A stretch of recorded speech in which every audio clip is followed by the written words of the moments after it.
It may be winter, but some days it kind of feels like spring. Makes you want to go for a drive, kick a few tires, and see all the latest cars and trucks up at Frontline Motors. Frontline Motors has a wide selection of quality used vehicles, from cars to SUVs to trucks, and they're all priced to move. One of them is right for you. Is your next car or truck waiting at Frontline Motors? There's only one way to find out. Drive up Airport Road, take a test drive, and make it yours. Then join the hundreds of other folks who say, I got mine at Frontline. Frontline Motors.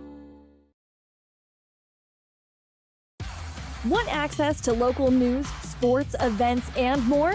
Download the WyoToday app. Now available on all platforms. Stream your favorite radio station, submit something to buy, sell, or trade for deals on the dial, or view contests and special coupons. Better yet, the WyoToday app is the best way to access free HD video of Fremont and Hot Springs County athletics. It's all at your fingertips. Head to your app store or visit WyoToday.com to download the WyoToday app now. There are two ways to buy 4x4 gear, the expensive way and the smart way.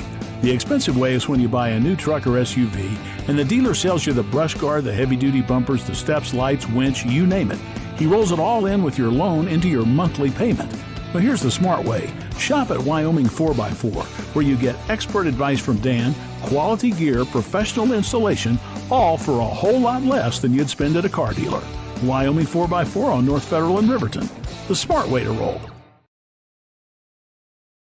Community Health Centers of Central Wyoming has locations across Fremont County ready to serve you at DuBois Medical Clinic, Riverton Community Health, and Lander Community Health Pediatrics. We accept all forms of insurance, including Medicaid and Medicare. Are you struggling to get medical care? Ask for their sliding fee scale. From family medicine to pediatrics, Community Health Centers are here to serve you. Call 307-463-7160 or visit chccw.org to schedule your appointment.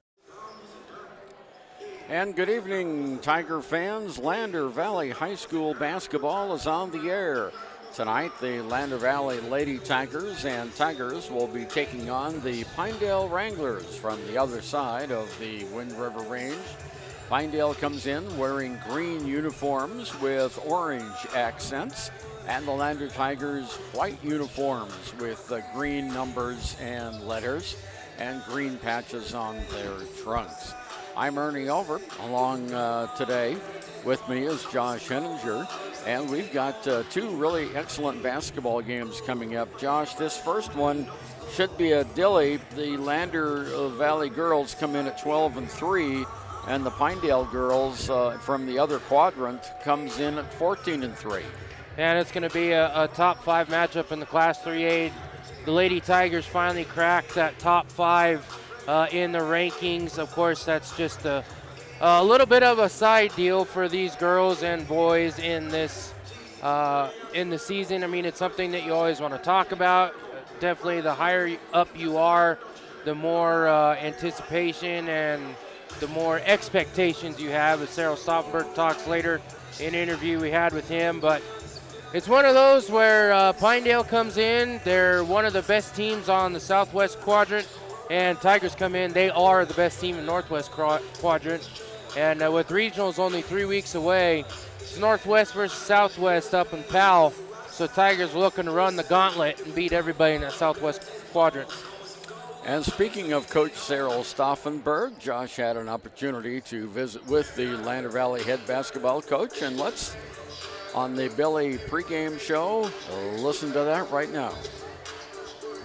All right, I'm here with Lady Tiger head coach Cyril Stauffenberg. Coach, coming into this matchup, Tigers finally cracked the top five for the rankings in 3A, coming in at the 4th spot. I know that's one of the secondary goals. Big thing is get ready for regionals. What are you looking forward to in this matchup of two top 5 teams in 3A against Pinedale? I actually liked it more fun when we weren't ranked from a coach's perspective. I mean, it's fun for the kids, fun for locker room talk, I guess. Sure, it's 5 or 4. I'm not even sure. Are we 4? 4. Yep. Okay. All right, 4, and they're 2 or 3 at the 3, I guess, 3, right? yep. So, yeah. I mean, obviously, I guess it indicates that there's 2 pretty good teams playing tonight, and I think you could say that about 8 teams in 3A. I think that's kind of why 3 people feel like maybe they're being slighted sometimes, and like we were out of it for quite a while for no real reason other than nobody's seen us. We'd played a 4A schedule. We'd only played a few 3A teams before Christmas, and so when you don't see people, you just kind of like, that must. We'll just vote them out. I mean, right. But I think it's a good indicator. Pinedale's had a great season so far, and these are the types of games we're excited to play, like we were last week for Lyman, Mountain View. These are the ones we want to play because this is a better indication of what it's going to be like in a regional and a state tournament.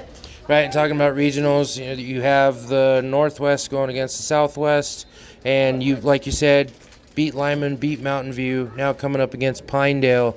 Do you think that they're maybe going to try to hold something back to give you a different look when it comes to regionals in a couple weeks?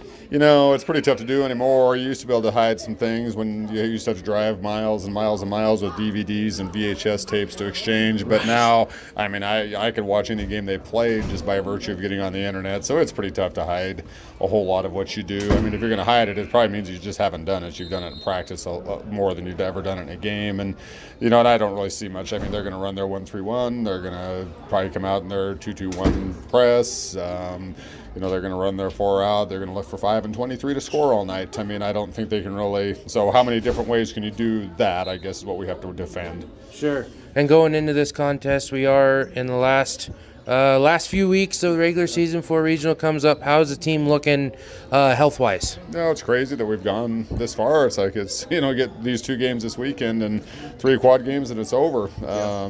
Health-wise, we haven't had any real major injuries outside of some illnesses, and of course, I think everybody's battling that with the COVID stuff still lingering over. And then is it COVID or is it a cold or is it who knows? I mean, is it the flu? I mean, so I don't really look at it much differently than any other year at this point. I mean, if we've had a few sick kids, we played up in Jackson without 2 starters, and it's just something you have to deal with. But I mean, the sickness side of things is a little bit easier than the injury because the sickness, they'll be back in 3 or 4 days, whereas the injury is a little bit different. So we're pretty much injury-free at this point. That's good. And the other big story this week, your daughter joined the 1,000-point club in her career. What was the big thing leading up to that, and what was the recipe for success for her going through in her high school career? I think a lot of it, if anything, it took Coach Reagan to point it out to us because, I mean, I'll be honest, not a real point counter. I'm not a real win counter. I'm not a real, I guess you can kind of count that I've been doing it for a long time just because I'm older now. But, I mean, right. Just not really into that. Mike, Coach Reagan, of course, he's just a great guy. And it is a huge milestone. And Demi was a little bit reluctant even to come out half court because for her, it's not about that. It's about the fact that we just beat Lyman, we beat Mountain View, and it is a huge milestone. But I think a lot of it, where it gets overlooked, is probably the amount of time that those types of kids put in when they are 5, 6, 7, 8, 9, 10. I mean, she just didn't suddenly walk into 9th grade and become a shooter. I mean, she was, and there's a lot of kids that put in that time. And I think sometimes people are a little kind of forget that, she sacrificed a lot of time not doing other things to become a better shooter. And so I think it's a reward for her, and I think in time she looks at it as that, but right now she's more interested in finishing a senior year.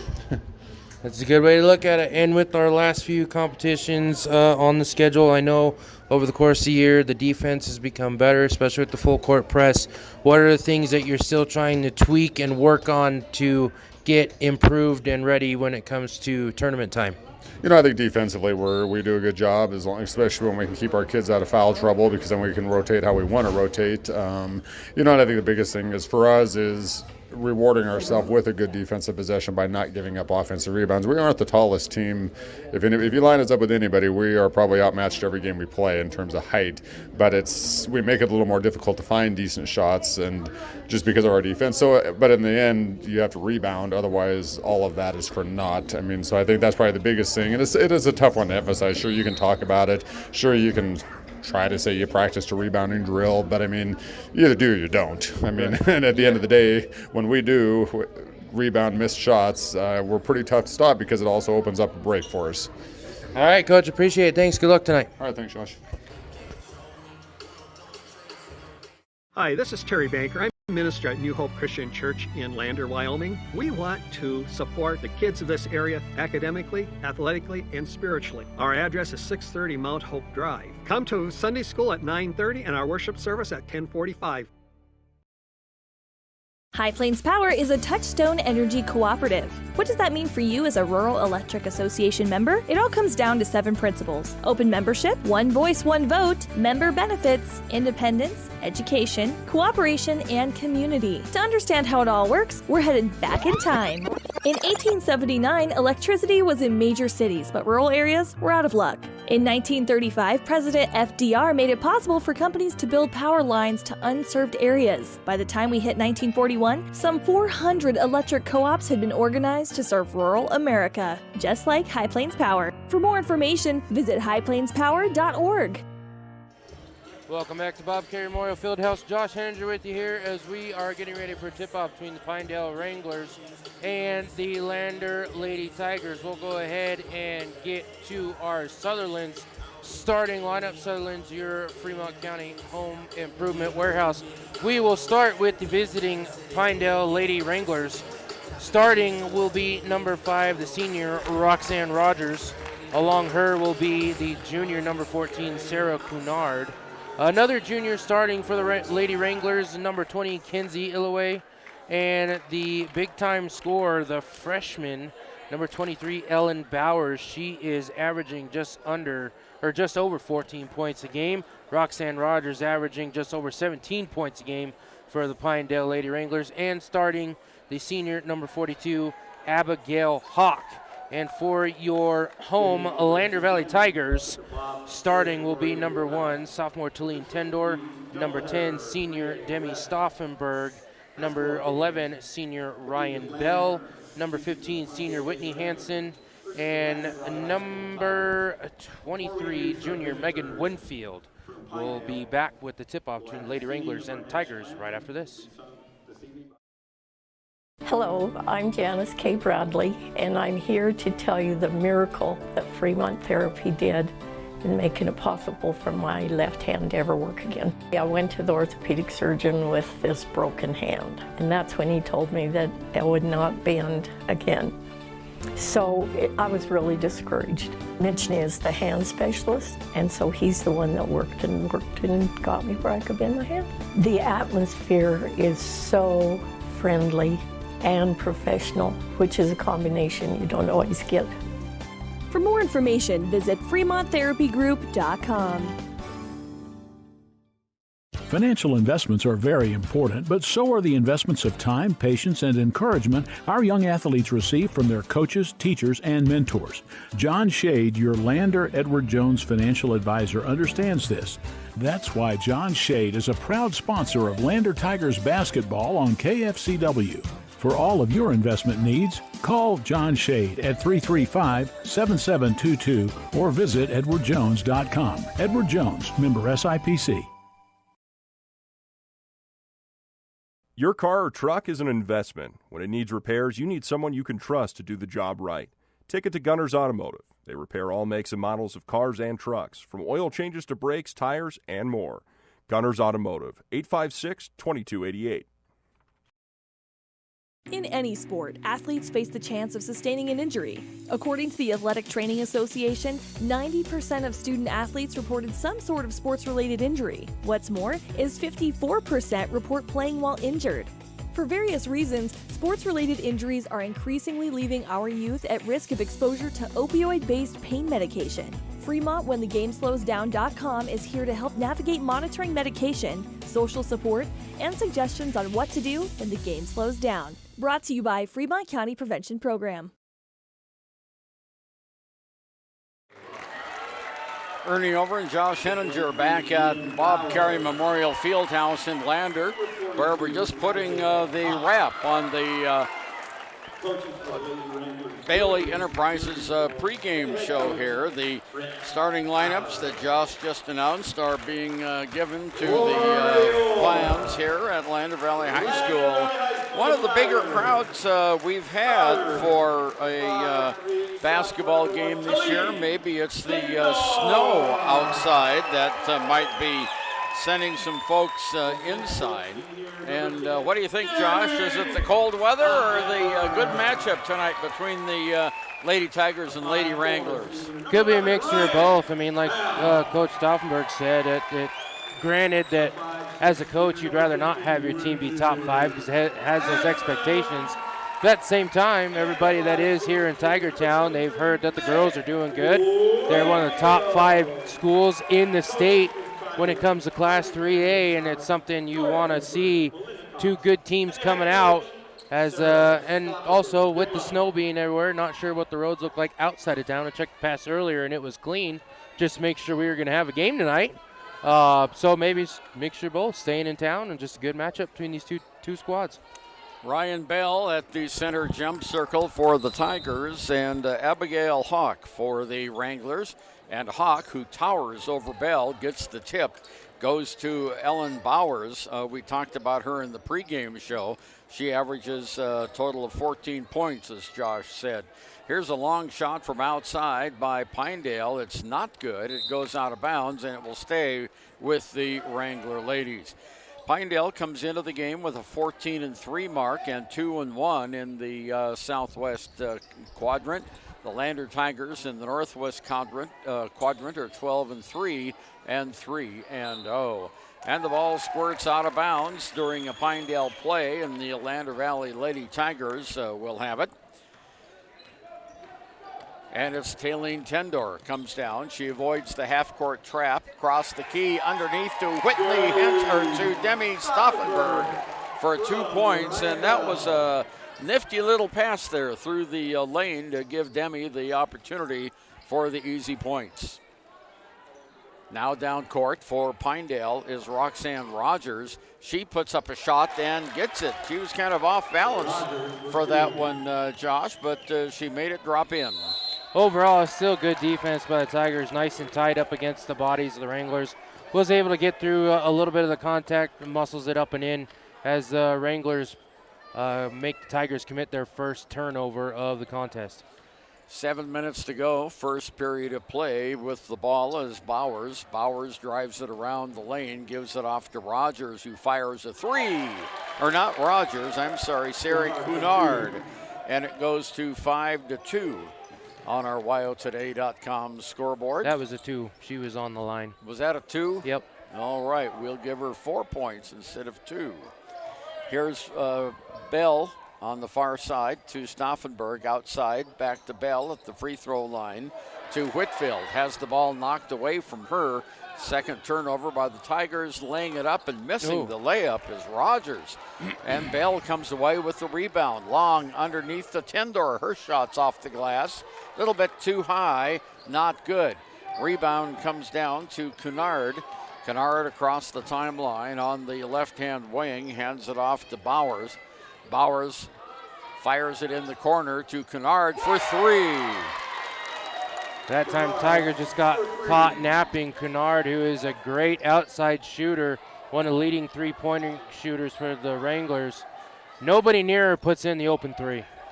Here's Tendor from outside the arc for 3, and it rolls off, not good. Rebounded by Winfield for the Tigers. She comes away from it in the corner, pops it on around the horn to Stauffenberg. Her shot's off, not good, out of bounds, and it'll go to Pinedale. 5.5 minutes to go, first period, 7-2, Pinedale on our WyoToday.com scoreboard. And Mandy Mahanovich now coming in and giving a little bit of a break to Mackenzie Illaway. Inbounds pass, Lander showing full court pressure. It's Rogers down court. Caught in the trap is Bowers. She gets away. Over to Rogers. Whistle and a blocking foul against the Tigers' Ryan Bell. That's the first. Just got a little too close on the coverage there. She's trying to cover going from left to right. trying to get past the screen set up along the perimeter there, and Bell gets a little too close, shoulder-to-shoulder contact. That'll be her first foul, and the first foul for either team in this contest. Cyril Stauffenberg had a little bit of chat with the female official who made that call. He didn't appear to be that upset. Here's a drive by Rogers, up, off, not good, out of bounds to Lander. 5 minutes to go here, first period of play, 7-2, 5-point lead by the Pinedale Lady Wranglers, averaging 62 points a game, and the Lander Valley Tigers come into this game averaging 10 points less than that. Here's Ryan Bell to Stauffenberg across the horn in the corner. Winfield for three. Good. Megan Winfield still has a hot hand from the perimeter, whether it's in the corner or along the wing. She does a really good job hitting those shots from off center, cuts that lead down to 2. Roxanne Roberts down court has the basket, their second of the game, and it's 9-5. Quickly down in the corner, there's Winfield around to Stauffenberg. To Tendor in the lane. Tendor fires it out to Whitney Hansen. Hansen back over to Stauffenberg to Winfield on top of the key now. And back over to Winfield in the corner. She has a little space, puts up a three. It bounces around, no. Whitney Hansen with the rebound. Her putback shot is a little bit too strong. Not good. Rebounded by Ellen Bowers. Bowers is going to bring it coast to coast. Lays it up and in. Tigers having a little bit of trouble going against that 1-3-1 defense that Cyril Stauffenberg was talking about at the beginning. And that three-pointer is good from the 1,000-point club member, Demi Stauffenberg. 11-8, Tigers down by a single bucket. And Pinedale comes down underneath the basket is Mohanovic. Oh. She's double-teamed and loses the ball. First turnover for Pinedale. Tigers go the other way. Quickly down court, Tendor in the corner. Hansen drives the lane up and in. Great job by Whitney Hansen. She saw there's a little bit of a space there going against the one interior defender. Gets around her, fights through the contact, puts it up and in. Tigers down by 1. Tigers putting on some pretty good full court pressure. Pinedale finally gets it across the timeline. In the foreground, or in the forecourt now, is Rogers. She hands it off. There's a shot up, off, not good. Rebound goes off of the Pinedale Wranglers' Abigail Hawk and out of bounds. And Layla Norris comes into the Lander lineup now for the Tigers. Number 13, and she'll give Stauffenberg a bit of a rest. Tigers have it in the backfield. No pressure from Pinedale. They're in that 2-3 zone. 2:55 to go, 11-10. Lander trails by 1. Underneath, Hansen. Around the horn it goes. Tendor underneath the basket. What a beautiful play, but the shot is missed. Ryan Bell missed the shot. Rebounded by Roxanne Rogers. Rogers all the way down. Bounce passes intercepted by the Tigers. Turnover by Pinedale, and it'll stay with Lander as knocking the ball out of bounds was Ellen Bowers. Pinedale so far, whether it's the 1-3-1 or the 2-3 zone, not doing any man up to this point. Tigers are starting to see some gaps along the baseline there with the backdoor cuts. Here's Ryan Bell on the right side in the wing. Bounce over to Tendor. Tendor backs her way into the lane, off to Norris, and her shot is not good, but it's knocked off of a Pinedale player and out of bounds. That could have been an easy 2, but you know the adrenaline here early in the game, and Norris bounced it off the bottom of the rim. And there's good closeout defense there. The Wranglers are able to recover and give some good closeout defense against the inside shot. Here's Winfield with an air ball on the far side. That'll go to Pinedale with 2:04 to go first period, and Pinedale leading 11-10. Coming out of the game now for Pinedale is Mohanovic, and re-entering the game is Kennard. Here's the inbounds pass to Rogers. Rogers across the timeline all the way down court. It is going to be traveling called on Pinedale. Yeah, Megan Winfield's able to have good anticipation there, blocking the passing lane, getting her hand up to get a part of it, didn't quite get all of it. Pinedale player tried to recover, but as she did, she fell down, thus initiating the travel violation. And there's a bad pass, a third turnover by Lander. And coming in now is Stauffenberg and Friday. And coming out of the game now is Tendor and Winfield. Coming out of the Pinedale lineup is Ellen Bowers. And coming in is Olivia Edwards. There's the pass down court in the forecourt. Little bit of traffic on that far side. Rogers has it now, dribbles it across the top of the arc. Moves it in on the near side now. Goes to Cunard. Cunard underneath the basket. Wide open. Shot is not good, but Halen Sandler drew the foul. And it's going to be on Norse. Her first. Team second. And at the line is Halen Sandler for Pinedale. Shot's not good. She is shooting 44% from the line for the Wranglers this year. And the second shot does go in. So it's 12-10, a 2-point lead, a minute 32 to go. Coming back into the lineup now for Lander was Whitney Hansen. Did she go out? Well, anyway, we've got Stauffenberg with the ball on top to Hansen, around to Bell. Bell cross court to Stauffenberg, underneath to Friday. Here we go. Driving the lane, Stauffenberg. She's blocked out, gives it to Friday, back to Stauffenberg. Pumps up a three, that's good. Stauffenberg was able to recover a little bit of a mishandle there on the handoff from Friday. Stauffenberg. Friday doing the right thing, not moving. Setting a screen opens up just enough for Deming to put in the three. Here's Rogers, underhand shot, not good. Tip is up, not good. And Sandler, for the second time down the court, draws a foul. And this one is going to go against Demi Stauffenberg. It's the third foul on the Tigers. Pinedale has not committed a foul yet. At the free throw line, Sandler's 1 for 2 tonight. And is 1 for 3 as she misses that. Re-entering the lineup is Cunard, and coming out is Rogers. And for the Tigers, we have the Megan Winfield coming back in, replaces Ryan Bell. A lot of substitutions early in this one, Josh. Yeah, I think Coach Stauffenberg's trying to do his best to make sure and keep the legs fresh for the Tigers as they have 2 contests, the one tonight and then one early tomorrow afternoon at 1:30. We're tied at 13 after the free throw is good. Here's Stauffenberg in the corner on the right wing, out to Hansen, back to Stauffenberg, back to Hansen.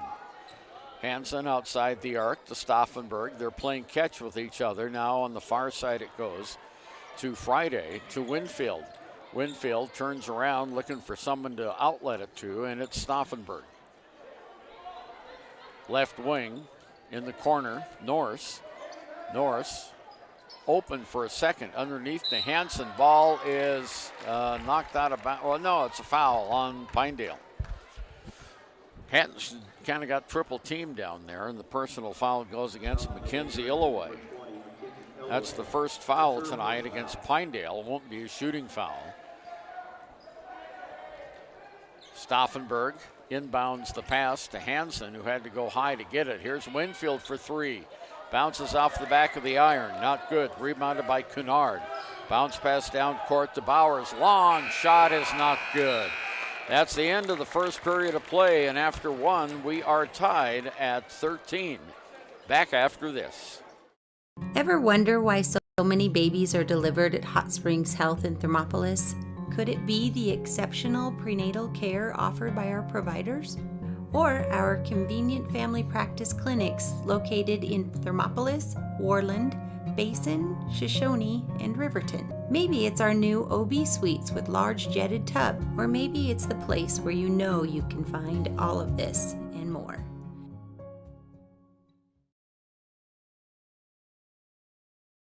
The choice is yours. Sutherland's Friends of the Family Plus Consumer Credit Card lets you choose from 5% off instantly at the register or special financing on qualifying purchases. That means no forms, no waiting, no rebates. You can choose 5% off instantly with your Sutherland's credit card. Got a big project? Choose special financing. The choice is yours with Sutherland's Friends of the Family Plus Consumer Credit Card. Subject to credit approval. Minimum monthly payment required. See store for details. Only at Sutherland's. We're all knotted up at 13 here. Pinedale Lady Wranglers and the Lander Lady Tigers. And Lander will have the ball to start the second 8 minutes of play here. Tigers and the Wranglers, both with 13. Lander's Demi Stauffenberg leading scorer so far with 8 points in the game on 2 threes and a field goal. Here's Tendor for the Tigers. Tendor on the left-hand wing. Underneath to Winfield. Her shot's up and in. Nice feed. And Megan Winfield now at 5 points. And it's a 2-point, and there's a turnover by the Pinedale Lady Wranglers, their 4th of the game. And Lander will have it out of bounds in front of the Pinedale bench to Tendor. Tendor bounce pass. That was a lazy pass. It got intercepted. 4th turnover. There's Rogers. Shoots it up. Up. Not good. Rebounded by Hansen. All alone down court is Stauffenberg. Stauffenberg on the far side now to Winfield. To Tendor. Tendor. That turnover didn't hurt the Tigers. Here's Tendor. Whistled, and a reach-in foul is going to be called on Pinedale. And the foul's going to go on Kennard, her first, team's second. Not a shooting foul. Coach Stauffenberg was talking about how most of the season Tigers will be have a mismatch on height, but I think Pinedale's probably had the smallest player we've seen all year with Kennard. She's a couple inches smaller than Tendor. Give and go under the basket, and Stauffenberg draws the foul. So she'll go to the free throw line, and the personal foul goes against Mandy Mahanovic. 15-13, Tigers by 2. Stauffenberg at the line for Lander, and she nails the first one, has 9 points in the game now. And she is the second best free throw shooter for the Tigers this year. She's shooting 71% from the line. Next shot is up and good. So she gets them both, and it goes 17-13, largest bump of the game by Lander. Full court pressure in the backfield. Here's Rogers, long pass down court to Kennard. Kennard in the corner to Bowers. Bowers back on top of the key now, and underneath the ball's knocked out of bounds, and it'll go to the Tigers. Last touch by Pinedale. Coach Stauffenberg was about to have a fit if they didn't call that the Tigers' way. He's looking back at the official that was near the scorer's table and the official that was along the baseline, and they both decided to agree with each other that it was Tigers' ball. Here's Ryan Bell down court to Tendor. Tendor on the right wing drives to baseline. Pass underneath, outside to Stauffenberg for 3. No, not good. Tried to bank it in off the glass. Rebound goes to Mahanovic. Mahanovic near side, Kennard. Kennard now to Rogers. Rogers back to Kennard. There's the pass knocked away, but it's picked up by Bowers for Pinedale. On top of the key, Mahanovic has it now on top to Rogers. Setting up a play, goes on the near side to Abigail Hawk, the tallest player out there tonight. Underneath, ball goes away, and a foul on the Tigers. And it looks like we're going to have Talene Tendor picking up a personal foul, her first, team's 4th. Pinedale taking it out of bounds with Mahanovic. Ball high above her head. It goes in to the big gal, Hawk, and it's not good. Abigail Hawk misses from short range. Rebounded by the Tigers. Winfield all the way down, coast to coast for the 2 points, and she now has 7 points in the game. Yeah, Megan caught Pinedale kind of napping there in the transition defense. She takes it coast to coast, has the opening down the lane. She put it up and in for 2.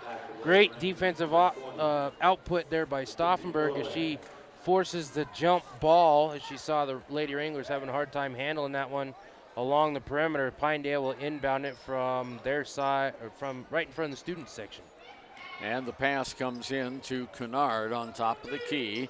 Goes to the right side to Rogers. Rogers underneath. There's a shot off the glass by Hawk. Not good. Rebounded by Pinedale, and the putback goes in, and that's Illoway that gets the putback, and it's now a 4-point game, 19-15. Long pass down court to Winfield.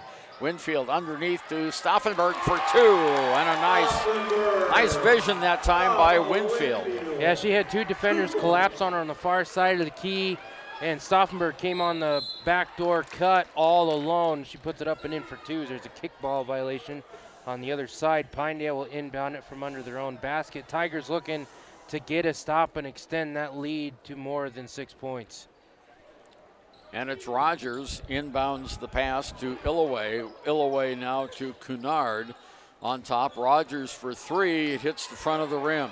Rebounded by Hawk. Pass over to Kennard for 3. No. Rebound by Winfield for Lander. Winfield, long pass down court to Ryan Bell. She's got a lane, but holds up. Off to Winfield on the right side outside. Now to Tendor. 4:30 to go here until halftime. Tendor makes a move underneath and throws it away. I think she was trying to hit Hansen underneath. Yeah, I don't know if she's trying to hit Winfield or Hansen. Both of them were in the positioning along the baseline to make that cut. There was no coverage along the baseline by Pinedale as they got behind the defensive setup, but nobody made the cut. Good vision, but not quite able to complete the pass. There's a really nice action on the defensive side by Stauffenberg, who intercepted a pass off to Bell. Bell at the lane, not good. Stauffenberg rebounds, held ball, and this one will go to Lander. A good drive by Talene Tendor there, seeing that there was a little bit of a cushion inside along the defense of the Wranglers. Puts it up, can't get it to fall down. Stauffenberg does a great job with the hustle play, tying it up. Alternating possession goes to the Tigers.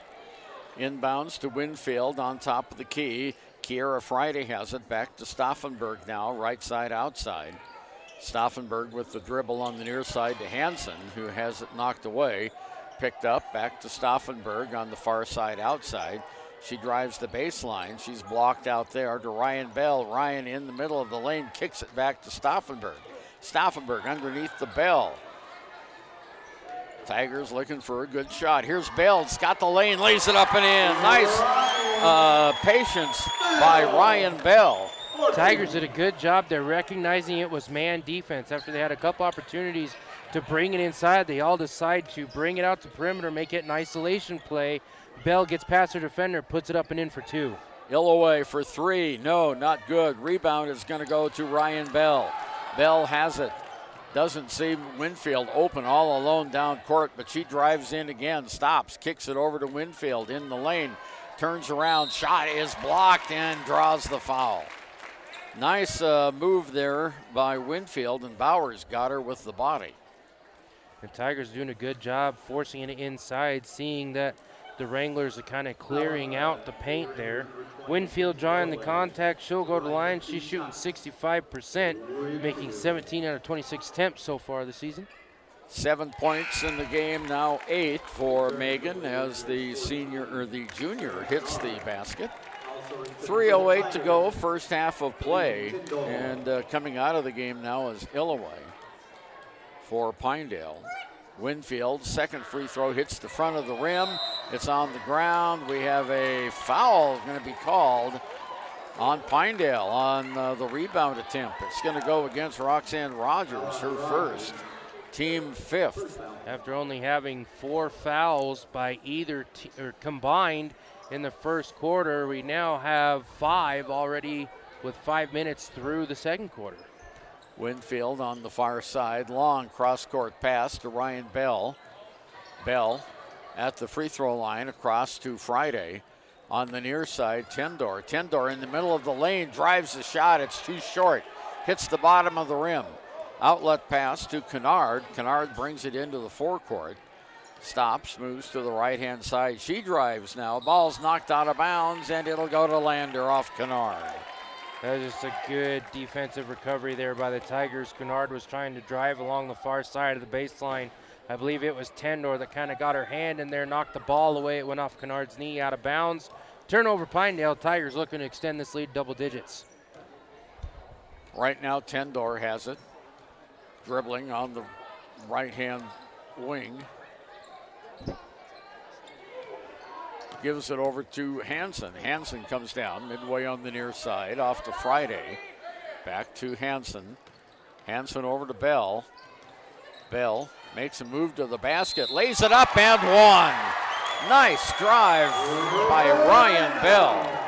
That time she's able to get through the contact, draws the foul, puts it off glass and in, banks open late for the Tigers. She'll go to the line to convert the and one, and she is 69% from the charity stripe this year. Roxanne Rogers with the personal foul. That's her second. She comes out of the game now, and Mackenzie Illaway back in for Pinedale. Stauffenberg re-enters the Lander lineup for Megan Winfield. 2:06 to go, 26-15, 11-point lead by Lander. Ryan Bell at the line for the Lady Tigers, and that one rolls off, not good, and it's saved inbounds to Bowers. Bowers on a 4-on-3 down court, has the ball taken away from her. Nice defense by Tendor. Tendor at the baseline, holds up, off to Hansen. Hansen in the lane all alone. Whoa, it was Friday. She didn't shoot. She gave it off to Tendor. Tendor with it. Now on top to Hansen. Hansen drives the lane, lays it up, and it's too strong. Fight for the rebound. Hansen, rebound shot is up off, not good. And coming away with it is Bowers. Bowers all the way down court. Oh, she travels, but a foul is going to be called. That's why she traveled. And we had players on the floor down there, and that was Ryan Bell's second personal. Yeah, it looks like she's trying to get inside to tie her up as she drove inside the lane. A little bit too much hand checking there. She'll get called for the foul. It's only the fifth team foul for the Tigers. Lady Wranglers have 6 with just under a minute and a half left in the first half. Bowers on the inbounds pass to Kennard. Back to Bowers. Long shot. Rebounded by Stauffenberg. Demi brings it down across the Tiger pod. A Tendor on the right wing. Tendor makes a couple of moves. Bounce pass underneath. Ball gets away and out of bounds off of Pinedale. It'll stay with Lander. And I'm wondering why Friday didn't take that shot here a couple of plays ago. She was wide open under the basket, but passed it away instead. I think she just saw that her teammate was open outside, didn't see exactly where she was positioned under the basket.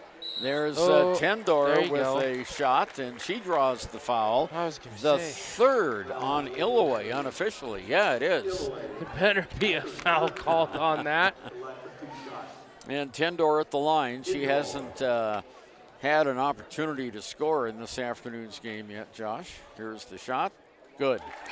She's shooting 53% from the line, hitting 31 out of 59 attempts. She has the third most attempts from the charity stripe for the Tigers this year. 27-15. Here's the next shot up, and it bounces around and goes in. 28-15 now. Tigers on a 9-0 run. Down court, long pass goes to Edwards. Edwards has the ball taken away. Nice interception that time by Whitney Hansen. Hansen down on top of the arc, drives in, passes back to Stauffenberg. There's a shot for 2. That's nice. Good shot fake by Demi Stauffenberg. Made the Wrangler defender commit. She got up in the air. Stauffenberg thinks, okay, I'll just step inside the line and make the open jumper for 2. As Tigers force another turnover, as they are now doubling up Pinedale. They are outscoring the Wranglers 17-2 here in the second quarter.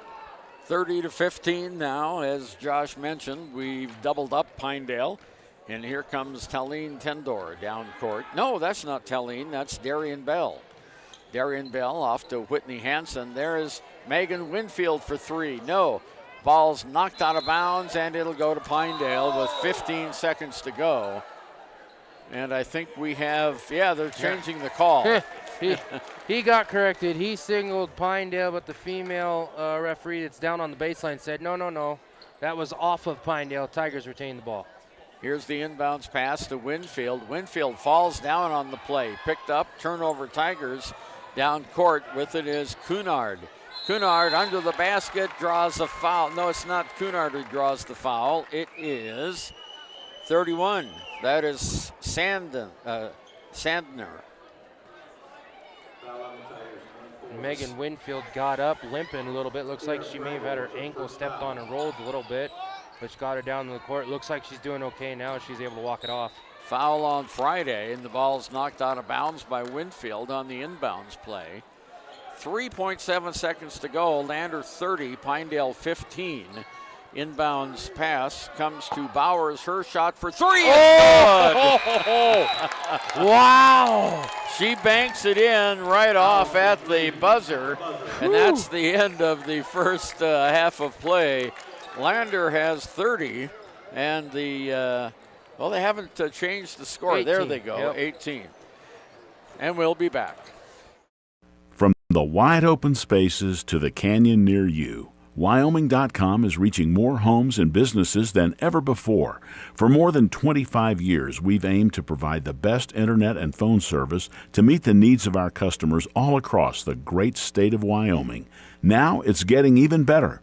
Wyoming.com, expanding to an area near you. Wyoming.com. We're out there. Gotchi Rehabilitation and Wellness knows what it means to be on top of your game. For over 60 years, Gotchi has led the field in providing physical therapy, occupational therapy, and wellness in Thermopolis and their facilities in Worland, Basin, Powell, Cody, and Shoshone. Whether you're recovering from an injury, deconditioned, post-stroke, or just looking to take control of your health, you'll find years of dedicated experience paired with personal care at Gotchi Rehabilitation and Wellness. Learn more at gotchi.org. Is your resolution this year to be healthier? You may have made a commitment to improve your physical health, but don't forget about your financial health. Atlantic City Federal Credit Union is listed as one of the healthiest credit unions in the U.S., and we are the healthiest credit union in Wyoming, according to depositaccounts.com. Don't risk having your accounts anywhere else. Become a member today and accomplish your first resolution by becoming healthier. Financially speaking, that is. Federally insured by NCUA. Open your eyes to a credit union. Atlantic City Federal Credit Union.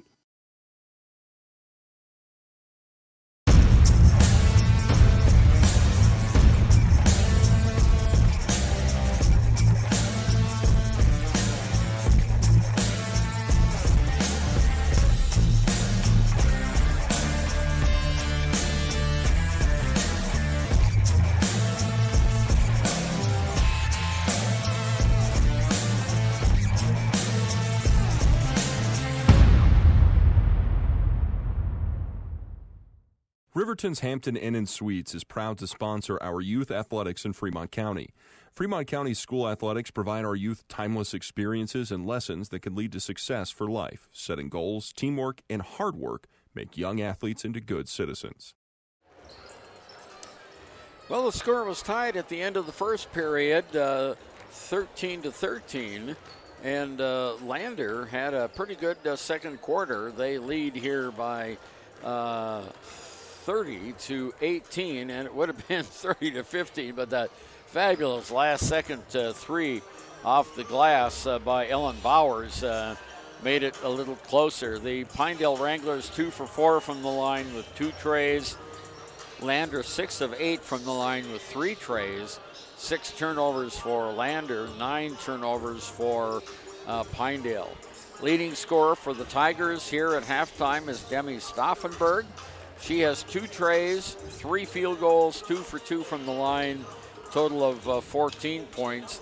Then Ryan Bell has 2 baskets for 4 points, 8 points for Megan Winfield on a tray, and 2 baskets and 1 for 2 at the line. 2 points for Talene Tendor from the free throw line, and Whitney Hansen has 2 from the field. So now on the other side of the ledger, we have a lot of high-powered scorers over there. Roxanne Rogers, who averages 18 a game, has 4 points at halftime. Sarah Cunard, who averages 8 points a game, has 5 at halftime. Mackenzie Illoway averages 5 points a game. She has 2. Ellen Bowers averages 14 points a game. She has 5.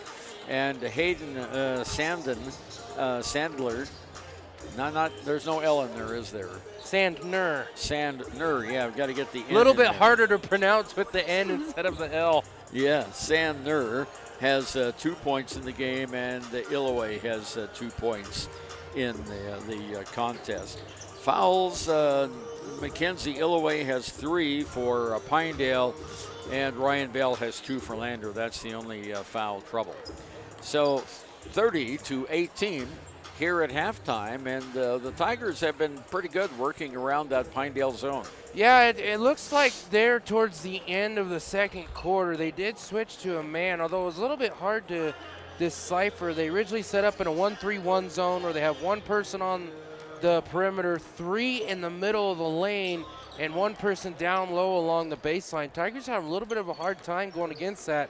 It's the first time they've seen a defensive set like that, I believe, to my knowledge, so far this season. It's something that Coach Stauffenberg paid attention to and mentioned in his pregame interview. Tigers did a good job adjusting. They originally were successful from the perimeter, and then they decided that Pinedale was playing pretty loose in the lane, and they were seeing that there's a lot of clear-out opportunities and isolation points where it's a one-on-one matchup. All you got to do is make a dribble move and a crossover, and you're in the lane all by yourself. Easy score for 2. They did a really good job adjusting and continuing to evolve their offense to be able to put together a 17-5 scoring output in the second quarter, and defensively did a really good job. Pinedale was having open shots in the first quarter, putting in most of their shots in the second quarter. Tigers just locked down on that man-to-man defense, did a really good job forcing some hard shots, and as we saw at the end of the first half there, most difficult shot, double pump, adjusting up over the top of the defense, and the Pinedale Lady Wrangler player is able to bank it in as the buzzer went off to end the first half. Overall, Tigers did a really great job taking over this game in that second quarter. Until that last 3-point shot, the Tigers were on an 11-0 run, and they end the quarter with an 11-3 run. 3 minutes, 40 seconds to go. You're listening to Lander Valley High School Tiger basketball. Back after this.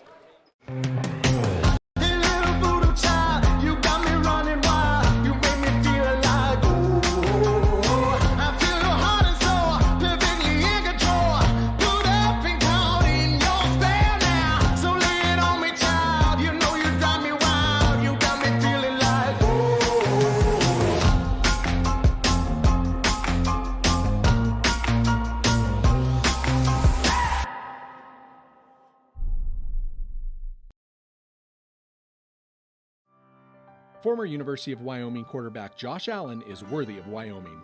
23 plays into my first start here at the University of Wyoming. I dropped back, kind of went through a progression. I saw the middle of the field kind of open up. I decided to lower my shoulder. His helmet went straight into my collarbone here. We landed on the 20-yard line. At that moment, I knew something was really bad. So Josh's collarbone was pretty bad. He had broken in multiple places, and it required hardware fixation with the plate in order to get it back together. It was devastating news to me and my family, just knowing that, it could have ended 23 plays in. We had no question whether we could perform the surgery here, given our wide range of varying subspecialties within orthopedics.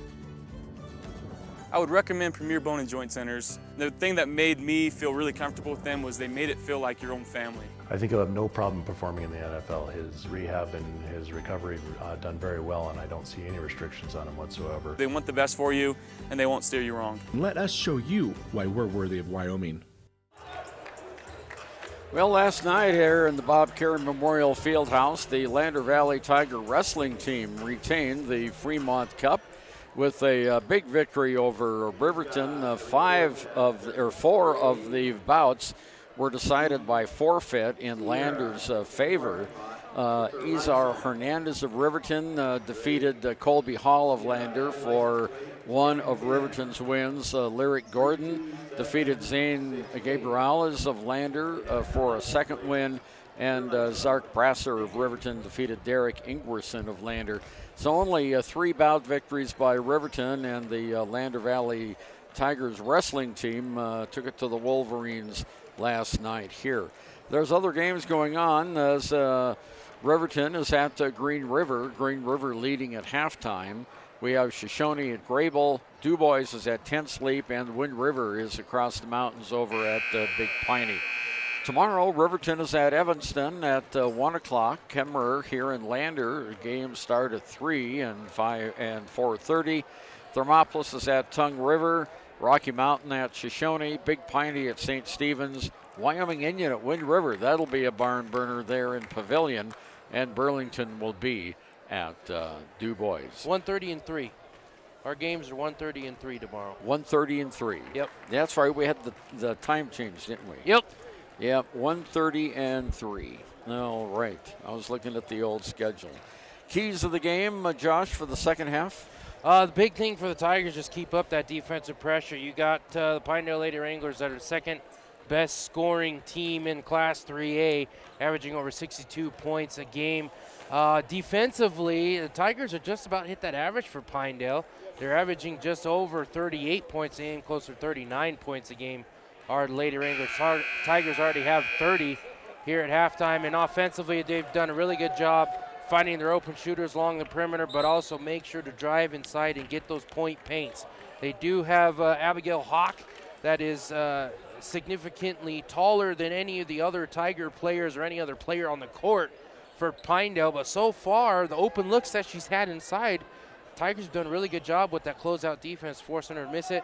Need to continue to do that and continue to be dominant on the offensive boards. Ellen Bowers takes it out for Pinedale on the left wing.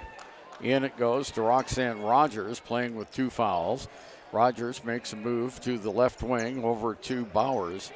Back on top of the key to Rogers. Rogers moves in, tries to put one off the glass and does. Bowers, Rogers with the basket, her 6th point of the game.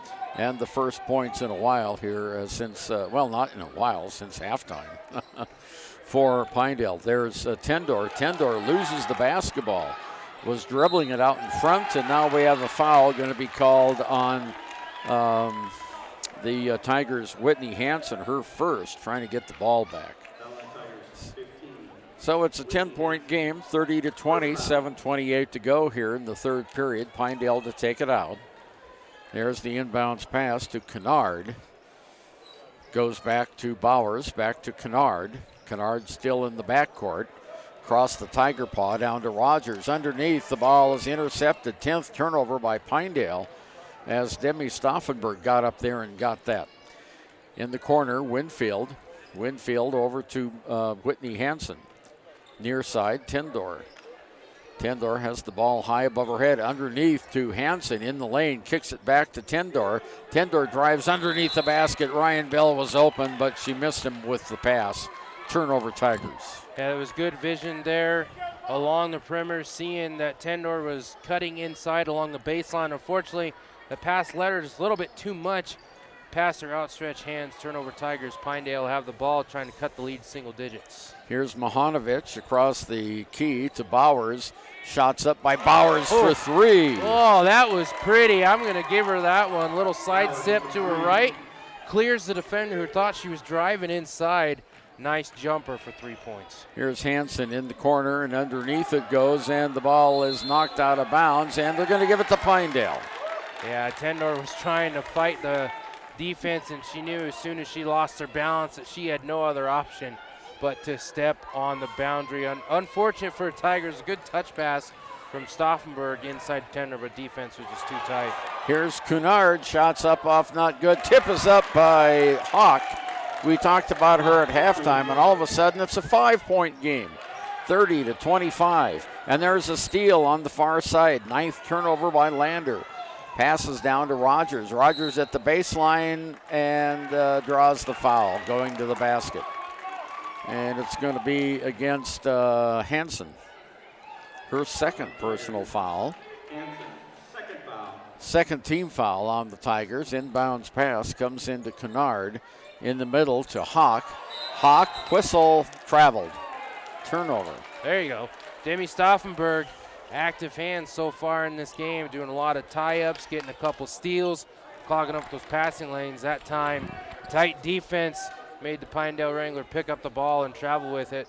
Tigers looking to score here for the first time in the second half. Yeah, Pinedale so far has outscored the Tigers 5-0 here in this second period.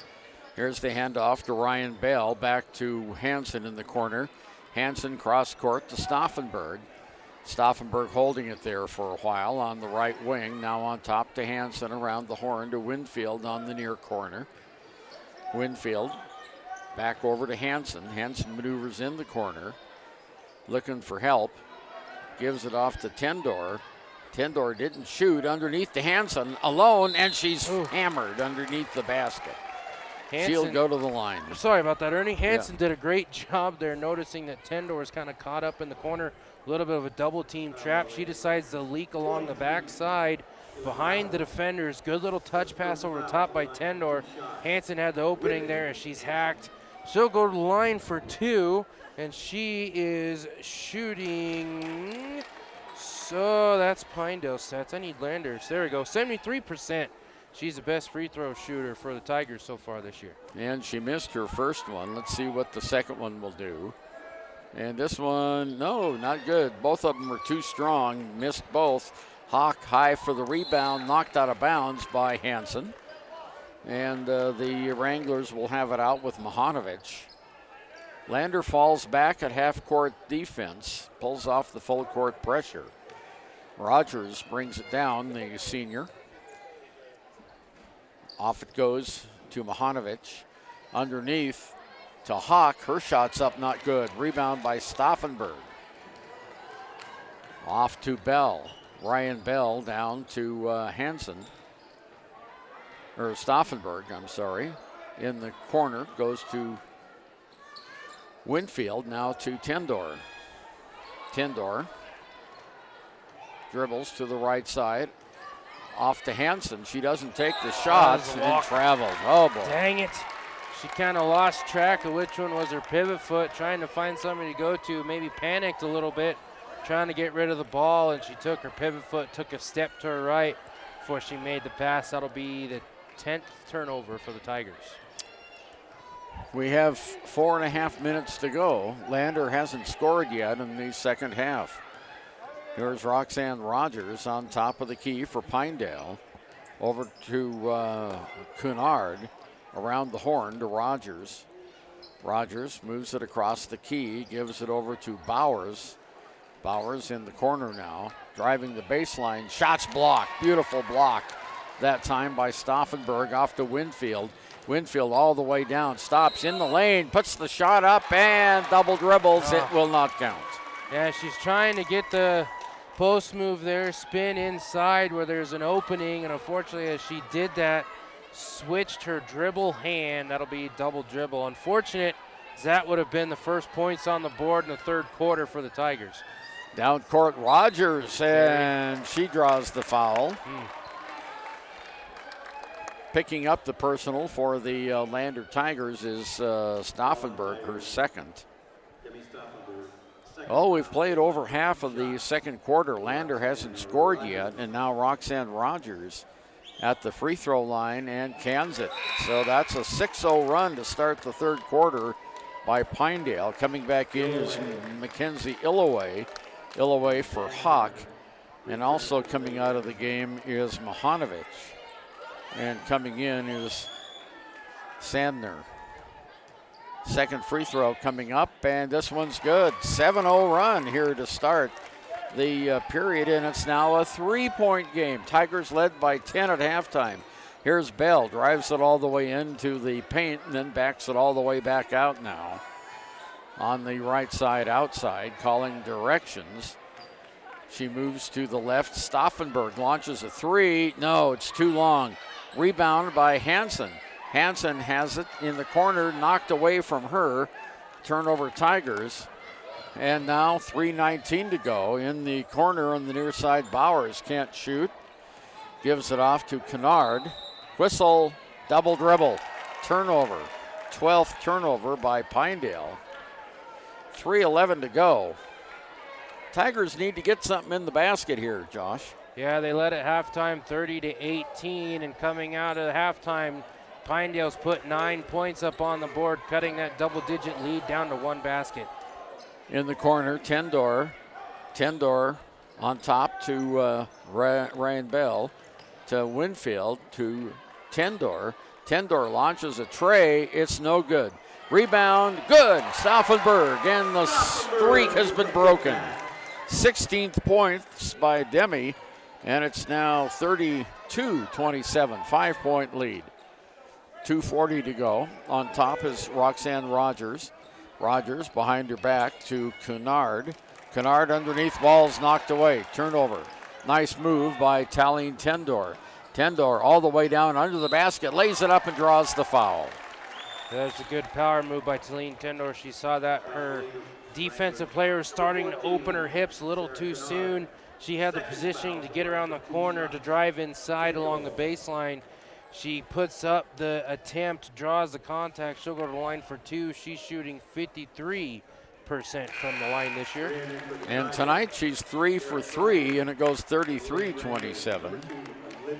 And Winfield comes out of the game now, and Friday comes in for Lander. Kiera Friday. Next shot by Talene Tendor is short, not good. Rebound pulled down by Sandin. Down court. Here's Bowers. Timeout called by Pinedale with 2:16 to go. Lander by 6. We'll be back after this.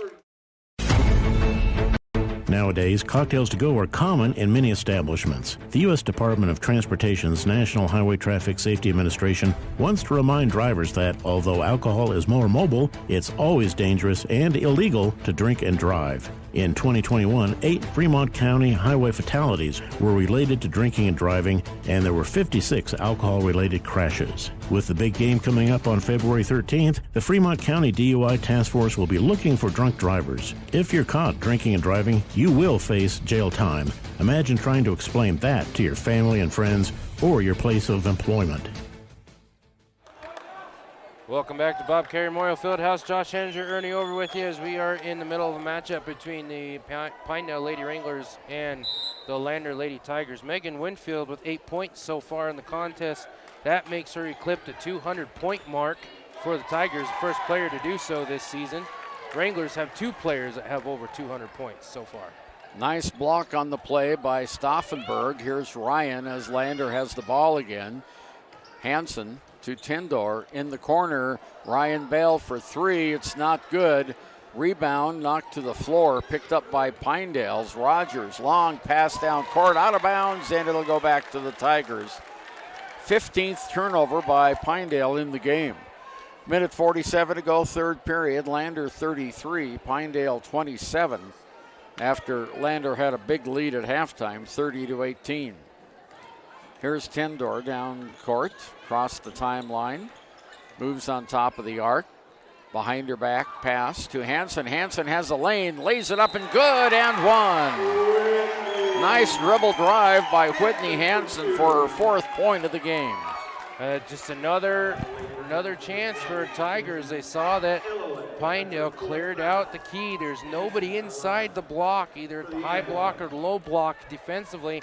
Hansen saw that, did a quick dribble move to her left, got around her defender. She got into the baseline inside the key, puts it up and in for 2, draws the contact, and she will convert the traditional 3-point play. Tigers back up by 9.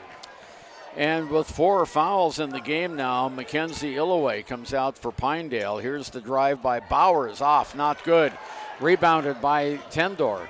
Tendor slows the fast break down on the far side. There's Stauffenberg for 3. No, not good. Rebound is going to be fought for under the Tiger basket. Roxanne Rogers comes away with it. Stolen by Tendor. Layup for 2. Oh, no, she missed it. Oh, no. Talene had it wide open, and I called it that went in, but it didn't. And Tendor has a huge smile on her face down there going, I can't believe I did that. She's throwing her head back. I can't believe I just missed that wide open shot. Probably going to be the best look I'm going to have all year. Anyway, Tigers still with the active hands on defense, looking to close out this quarter. Here's Edwards with a wide open look to the basket, and two more, and it's 33-29. Or 36, I should say, 36-29. Here's the Tigers underneath the basket all alone. Ryan Bell for two. Ryan Bell with 6. I don't know how Pinedale didn't see her. She was sitting in the corner, kind of playing possum, acting like she wasn't there, cut inside, nobody was there. Great assist from Hansen to Bell. Here's Kennard off to Bowers, back to Kennard on top of the key to Bowers. Bowers at the circle, in the corner it goes to Edwards. She doesn't put up the shot. Now here's one from outside that's good, and that is Roxanne Rogers. That's her first 3 of the game, and again a 6-point lead, 38-32. And the Tigers' Ryan Bell shot is in and out, not good at the buzzer. So at the end of 3 periods of play, it's Lander 38 and the Pinedale Wranglers 32. Pinedale outscoring the Tigers in that one 14-8. At Teton Therapy, our people make the difference.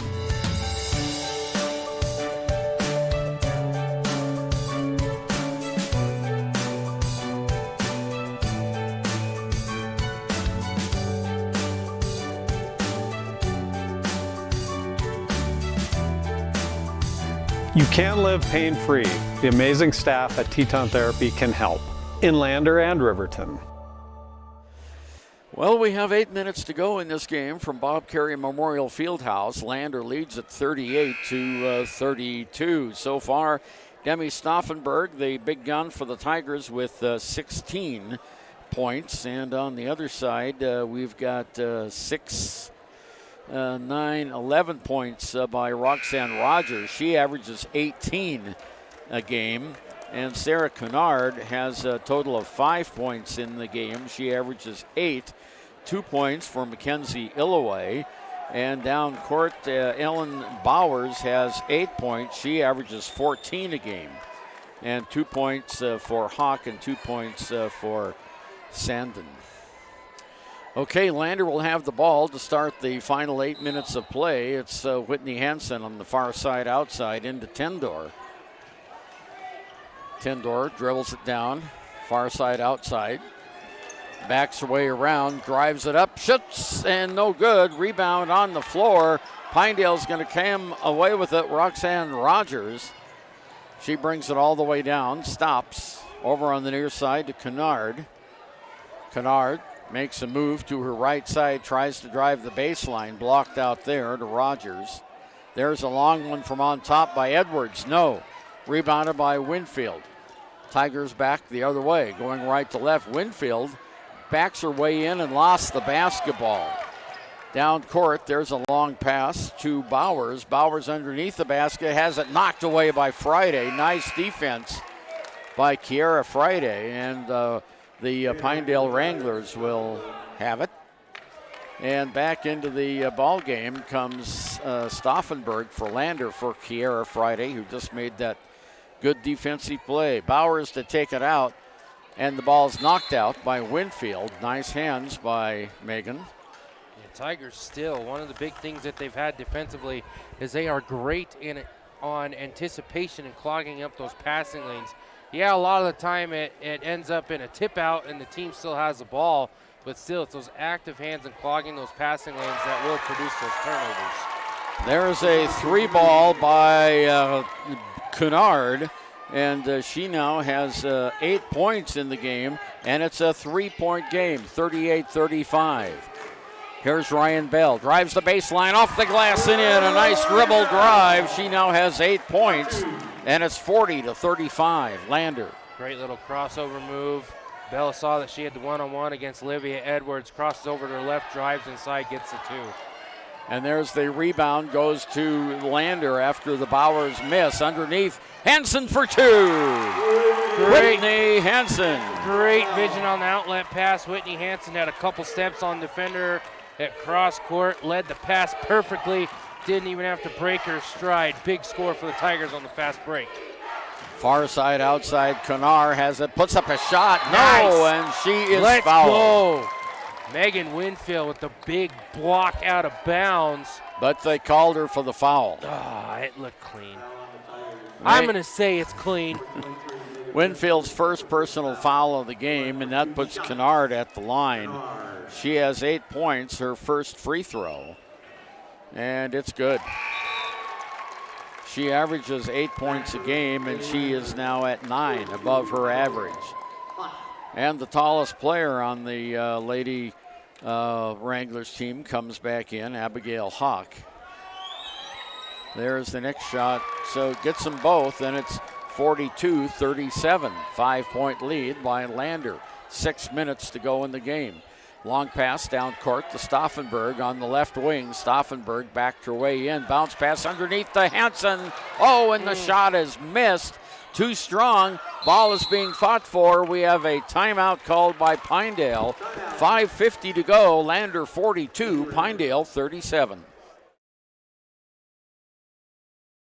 When repairs are complete after a collision, you expect your car, SUV, or truck to look like new. That's the service you'll receive at Stork Auto Body in Riverton. Professionalism and meticulous attention to detail. You can depend on Stork Auto Body, 841 Miniweb Avenue, Riverton. During winter storms, it doesn't take long for roads to turn slick. Snowfall is often accompanied by high winds, and blowing and drifting snow can make it difficult to see the road. Speed limits are based on dry pavement conditions and good visibility. Be ready to reduce speed and increase following distance. Crashes are twice as likely to happen when it's slick out, and it's usually because someone is driving too fast for conditions. Remember, when there's ice and snow, take it slow. This message is brought to you by WyoToday. 5 minutes, 50 seconds left in this one, turning out to be a goodie. 42 for Lander Valley, 37 for Pinedale. And we had that 9-0 run that started the second half for Pinedale that really brought the Lady Wranglers back into this one. So the Tigers come out with Stauffenberg and Hansen, Winfield, Tendor, and Ryan Bell. In the backcourt, Pinedale has the basketball. Roxanne Rogers dribbles it across the paw at center court. Rogers goes to the left-hand side to Edwards. Edwards to Hawk. Hawk back over to Edwards. Edwards now to Rogers. Rogers on top of the key, tries to penetrate, can't do it, gives it off to Kennard. To Hawk. Now back to Rogers and Kennard. Playing catch with it there, and the ball's knocked away. It's on the ground, held ball, and it'll go to Pinedale on the alternating possession. You know, she's not going to get anything on the stat book for this, but that was a great job by Talene Tendor, fighting off the screen set there along the top of the key by Hawk. She's the reason why the Tigers are able to knock that ball loose and get the tie-up. Here's Bowers for Pinedale on top of the circle. Pointing to the left wing, hands it off to the right. Underneath the basket, shot is off the bottom of the backboard. Rebounded by Tendor. Tendor, a 3-on-4 break, and the pass is bad, and it's intercepted by Pinedale. Now we have a long pass down court underneath the basket, and a foul is going to be called on Lander as trying to make a play was Rogers, and she just fell down over the Tiger player. Yeah, she was triple team there, and Stauffenberg was trying to get the block as she went up with the half-hearted hook shot off balance, where there was not a lot of protection on the ball. Stauffenberg was trying to reach around, get her hand on the ball, but unfortunately did not have the reach to get all the way around. She hacked her on the arm. That's Stauffenberg's third. 5th team foul for the Tigers. Pinedale has 3 with just under 5 minutes left in the contest. Rogers makes the first. The second is also good. So she's 4 for 4 from the lane, and it's 42-39, a 3-point game. Pinedale's won 14 games this year, Lander 12. So these are two pretty good teams. Here's Stauffenberg outside the arc on top of the key to Winfield. Winfield off to Tendor. Tendor drives the lane in the middle, throws up a shot. No, not good. Not a very good shot selection. Rebound by Pinedale. Long under the basket. There's the shot, and good by a Hawk. And it's a 1-point game, 42-41. Tigers' lead is quickly disappearing here in the second half. On the near side, here's Winfield. Winfield, high pass to Stauffenberg. We're halfway through the fourth period of play. To Tendor. Tendor to Stauffenberg. Near side, it goes to Bell. Bell has a lane, drives, and she is good and one. They give her the continuation. She now has 10 points in the game, and the foul is going to be called on Kennard. Pinedale's coach is not happy with that call, but she was in the shooting motion as she had the ball down trying to scoop it. She's hacked on that attempt. Basket counts. Tigers up by 3, looking to push it to 4 if Tendor makes the and one opportunity. Ryan Bell. Or Bell, sorry. Yeah, that's the line. 11. Ponytail is in the way. That's right. Shots up, and it's in and out. Not good. Rebound is on the ground, and we'll have a tie-up, and Lander will have the ball on the alternating possession. Quite a few fans here from Pinedale tonight, and they did not like that last call. No, and this is probably the best crowd we've seen since the Lander-Riverton game. Actually surprised with the amount of people that made the trek over South Pass with all the snow today. Here's Winfield on top of the key to Stauffenberg. On the near side, it goes to Bell. Bell outside the arc, gives it off to Winfield. Winfield from the free throw line, shot is short. And the rebound comes down to Sandlin. Back down court. There's a long pass to Mohanovic. Back to Roxanne Rogers. She drives the lane, lays it up and in. And again, a 1-point game, 43-44. Tigers only lead by 2. Here's Tendor. Tendor in the middle of the lane to Bell. Bell squirts out to the corner on the right-hand side. Moves it away. 2:59 to go in the game. Bell drives the baseline. Blocked out there. Dribbles it on top. Now over to Hansen. Hansen with the ball. Back to Stauffenberg in the corner. Somebody cut inside. There's nobody there. Pass on the near side, Tendor. She fakes the three-point shot from the left wing. Tendor whistle, timeout, Cyril Stauffenberg. Good timeout. Good timeout. 44-43, 2:38 to go. This one's going down to the end, and we'll be back right after this. Central Wyoming College now offers Bachelor of Applied Science degrees in Early Childhood Education and Organizational Management and Leadership, with an emphasis in outdoor education, tribal leadership, or business and entrepreneurial leadership. CWC offers 3 ways to learn: online, virtual, and in person. Learn, grow, lead, and advance at Central Wyoming College. CWC is leading the way with expanded programs in the Bachelor of Applied Science degrees. Why should you choose Lander Medical Clinic or Western Family Care for your health care? In addition to 4 locations in Fremont County, they also provide telehealth. Telehealth can be your go-to answer when you're out of town, on the road, or just can't get to urgent care. All you need is a good internet connection. To schedule a telehealth appointment, call 332-2941 today. That's 332-2941. Lander Medical Clinic and Western Family Care. With telehealth, they're putting your health first every time. 2 minutes, 38 seconds left in this one. Lander has the ball underneath the Pinedale basket, leading by 1, 44-43. Stauffenberg to take it out for the Tigers. Inbounds pass goes to Hansen. Hansen moves in the lane, lays it up and good! Nice! Good post move by Whitney Hansen. She started driving to her left. Saw that the Pinedale defender committed that side, turn around, puts it up and in for 2. Tigers lead by 3. Roxanne Rogers has it, drives in the baseline, puts up the shot and draws the foul. Dang it. Yeah, she's bailed out on that one. She went inside, or going to her left, which is her non-dominant side. A little bit out of control, but she is bailed out on the hack by Stauffenberg. That's her 4th, team 6th. Roberts is 4 for 4 from the line, now 5 for 5. That's someone you don't want to foul, and now it's a 2-point game. whistle, and coming into the game is Kennard. Coming out of the game is Edwards. Oh, yeah.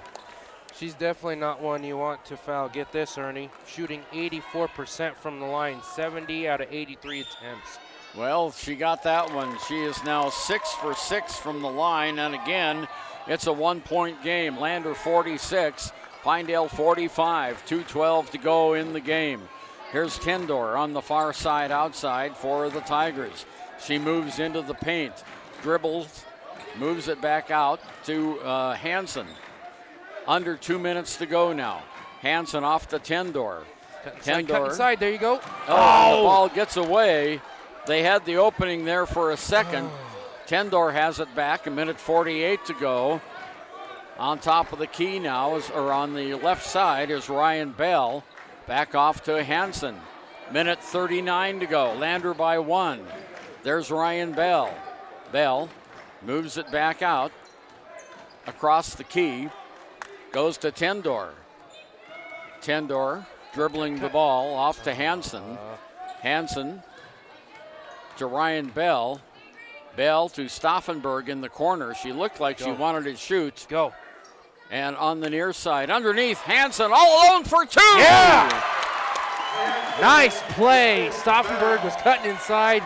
She got cut off, outlet back outside. Hansen saw the opening, puts in for 2. Stauffenberg with the steal. On the long pass down court, Stauffenberg gets the steal and the foul by Ellen Bowers on Talene Tendor. That's the 5th foul against the Pinedale Wranglers. Under a minute to go now. Lander by 3, 48 to 45.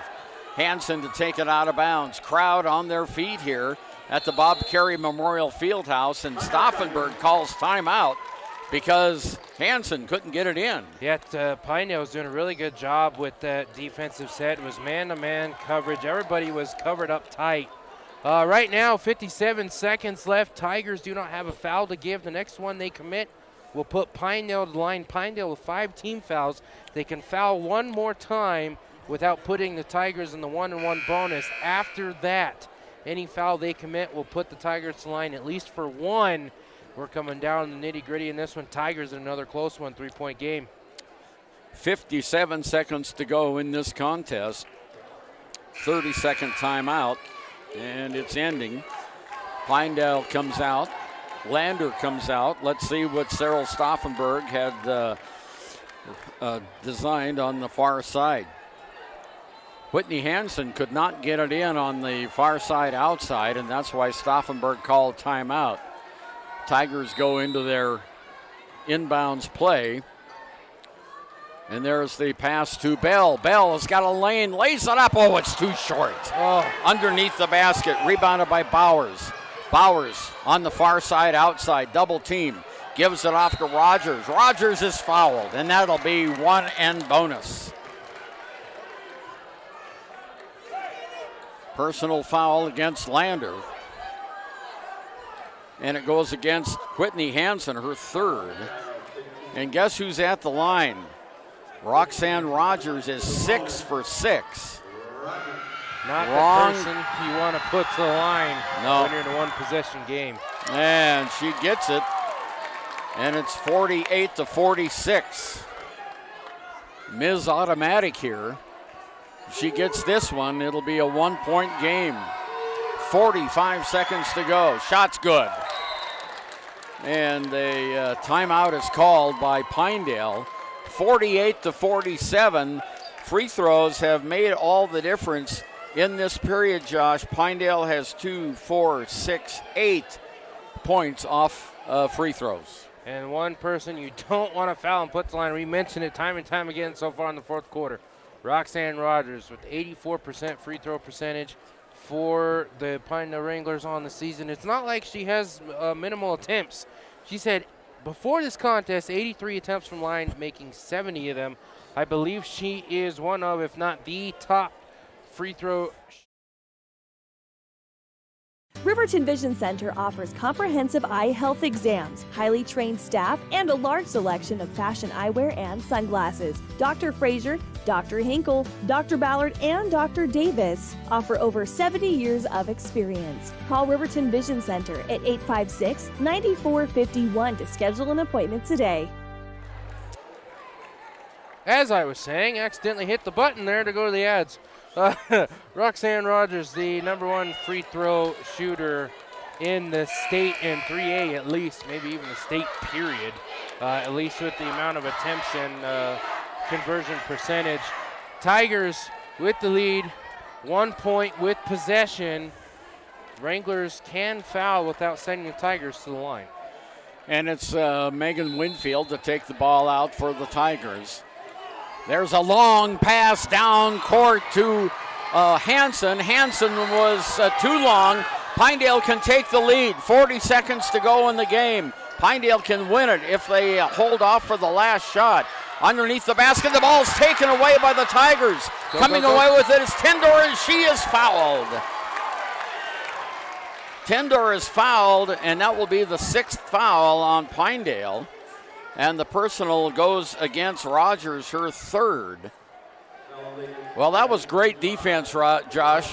That was a great recovery by Tendor. It looked like Sarah Cunard had a lane to get inside. She is the shortest player on the court. Good tie-up by Tendor and getting the foul. Here's Tendor, and she is fouled in the backcourt with 27 seconds to go. A 3rd foul on Cunard. Now Taline Tendor to the line. She's 3 for 4 tonight. Big free throws with 27 seconds to go, 48-47. Lander with the 1 point lead. That's Cunard's 4th, so the next one would foul her out of the game. Shot is up, good. 49-47. A 2 point game, 27 seconds to go. Come on. Tendor at the line for the Tigers. Shots up. Good. She got them both. It's 50-47, a 3 point lead, and we have a timeout on the floor. We'll be back right after this. The team at Lander Dental provides a wide range of services, including preventive, cosmetic, restorative, and reconstructive dentistry in a caring, comfortable setting. Lander Dental Group, 799 South 2nd Street in Lander. It may be winter, but some days it kind of feels like spring. Makes you want to go for a drive, kick a few tires, and see all the latest cars and trucks up at Frontline Motors. Frontline Motors has a wide selection of quality used vehicles, from cars to SUVs to trucks, and they're all priced to move. One of them is right for you. Is your next car or truck waiting at Frontline Motors? There's only one way to find out. Drive up Airport Road, take a test drive, and make it yours. Then join the hundreds of other folks who say, I got mine at Frontline. Frontline Motors. Demi Stauffenberg with 16 points, Ryan Bell with 10 points, 11 points by Whitney Hansen, 8 points by Megan Winfield. Pinedale will have the ball, 27 seconds to go. Lander leads by 3, 50-47. Lander putting on 3/4 court pressure. Down court, Bowers. Long passes out of bounds. Turnover, Pinedale. And Lander will get it with 21 seconds to go. That was just a bad unforced error by Pinedale. I see what they're trying to do. She had a step, but unfortunately that pass was way too far in front of her. Tigers have possession. Whistle. Oh, baseline violation. A baseline violation by Winfield gives it right back to Pinedale. So here we are, 21 seconds to go. Ah, dang it. Pinedale will have the ball and a timeout called by Coach Trent Bowers. And let's see, how long is it? Full. We'll be back right after this. Want access to local news, sports, events, and more? Download the WyoToday app. Now available on all platforms. Stream your favorite radio station, submit something to buy, sell, or trade for deals on the dial, or view contests and special coupons. Better yet, the WyoToday app is the best way to access free HD video of Fremont and Hot Springs County athletics. It's all at your fingertips.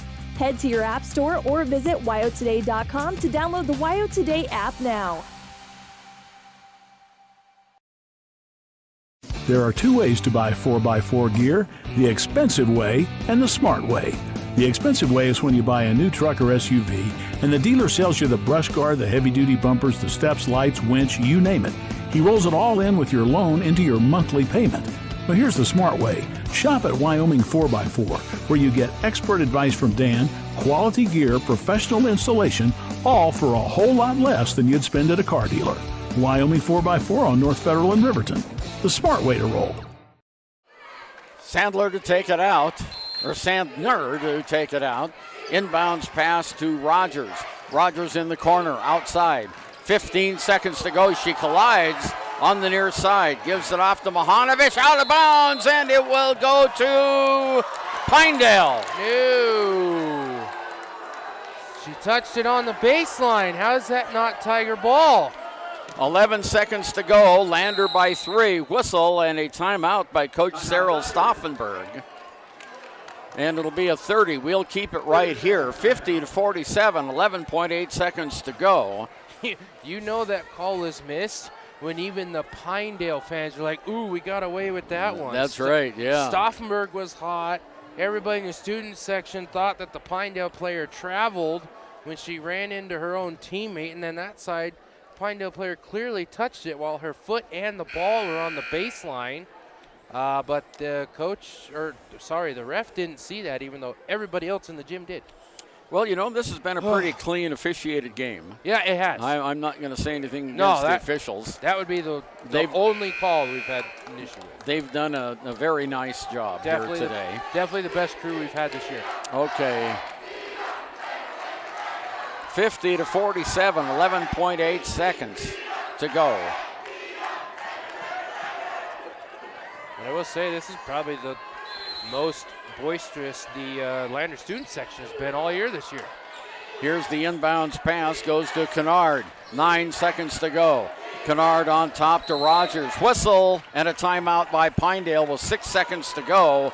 They're going to try to get a three-point shot off here, and it'll be a 30, and we're going to hold. No, is it going to be full? No, it's 30. Yeah, it's a 30. We'll hold it right here. 6 seconds to go. Lander leading 50-47 on our WyoToday.com scoreboard.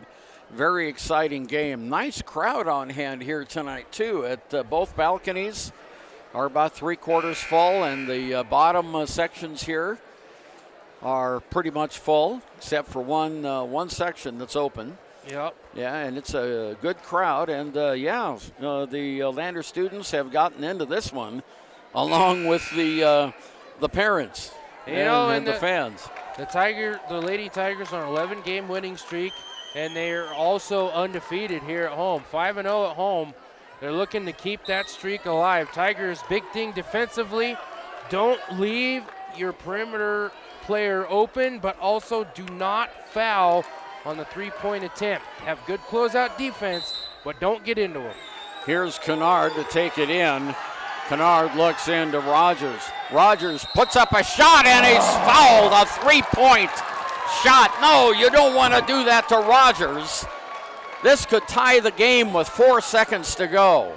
That was a really bad decision. Literally the worst situation the Tigers could do. Not only did they foul, but they fouled the best free throw shooter on the team. And she got the first one. It's a 2-point game. She has a 3-point shot here. The one thing you didn't want to do was foul number 5. Here's the second shot coming up. It's good. And this one to tie with 3 seconds to go. With 3.8, that still gives you enough time to at least advance it to half court and get an opening for a shot. 10 free throws in a row, and we're tied at 50. 50-50. Here's Kendor. 1 second to go. Shot is up, and it misses, and we're into overtime.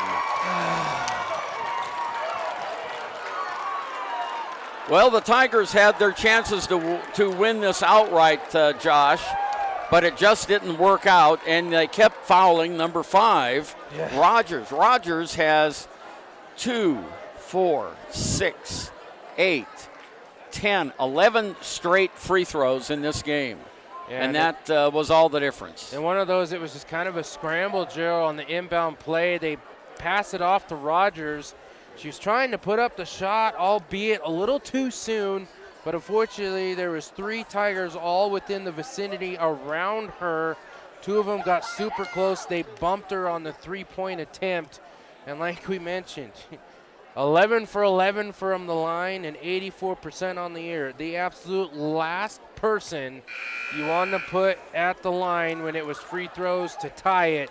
And I said it right beforehand, don't foul them, especially on a 3.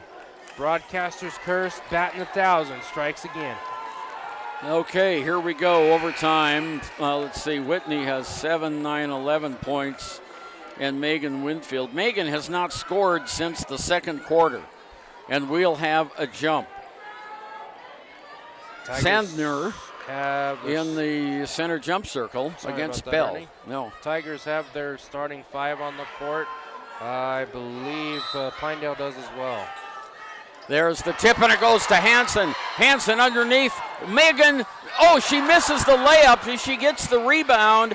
Back out on top to Tendor. Underneath, Winfield for 2. There you go. Get another steal. Oh, they almost had it in the backcourt. There you go. Just to go. There's another steal. Has it. Winfield for 3. Oh, not good. Rebound. And we have a held ball. Are they going to call a foul? Oh, I think they called a foul on Bell maybe. I don't know. He held up one hand instead of 2 for the jump ball. Yeah, Foul. they're going to give the foul on Ryan Bell for the strike against the arm. So Lander scores first in the, but guess who's at the free throw line? Rogers. Holy smokes. It's Roxanne Rogers. What a player she is. And a deadeye from the free throw line. Shots up, good. She just doesn't miss. 12 points from the free throw line for Rogers. She has 23 in the game. Dang.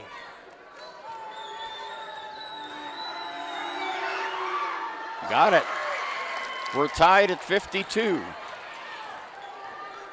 Note to Tigers, do not foul number 5. Right.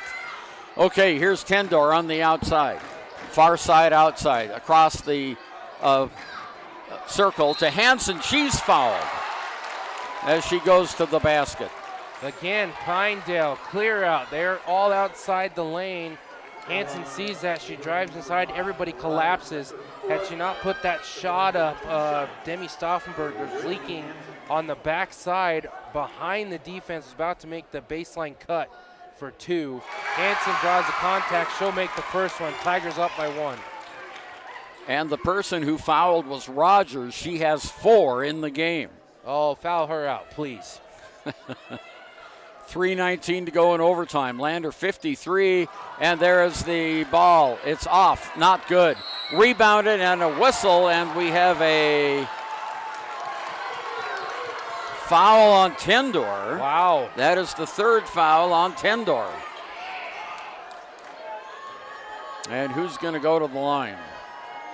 It's going to be 31, Sandlin, and she has 2 for 4 at the line. And that puts Pinedale in the double bonus. Tigers now have 10 team fouls. Shot's not good.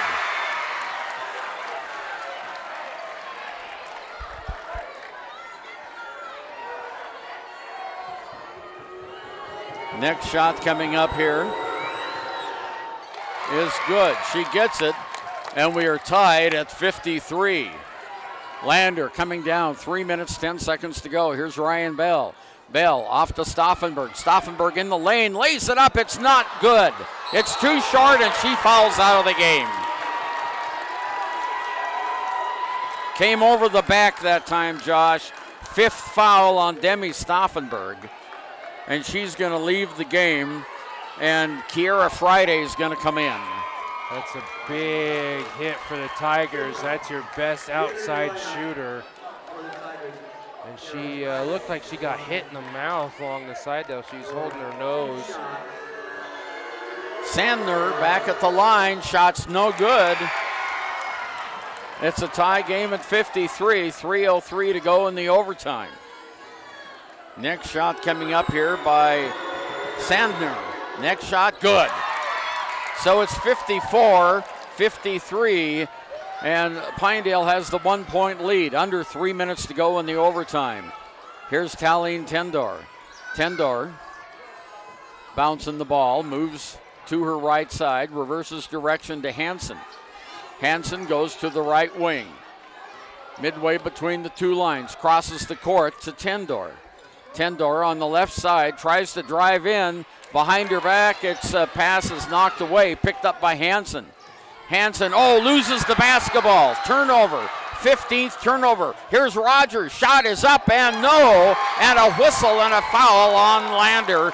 And here comes Rogers to the line. I think that's Bell's fourth, yep.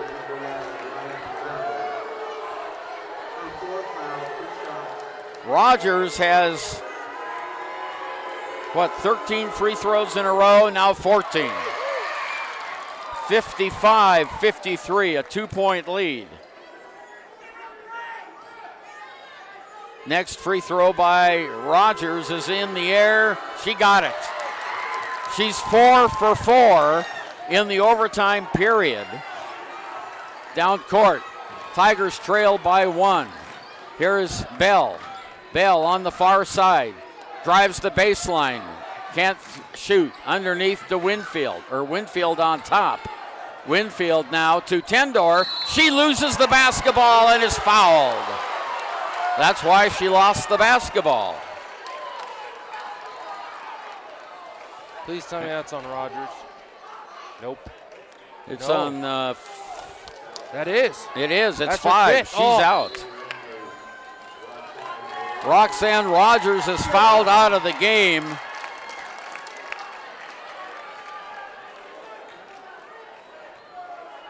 She hit 13 free throws in a row. 15. Tendor, yeah, you're right. Sorry. Here's the shot in the air. Yeah, in and out, not good.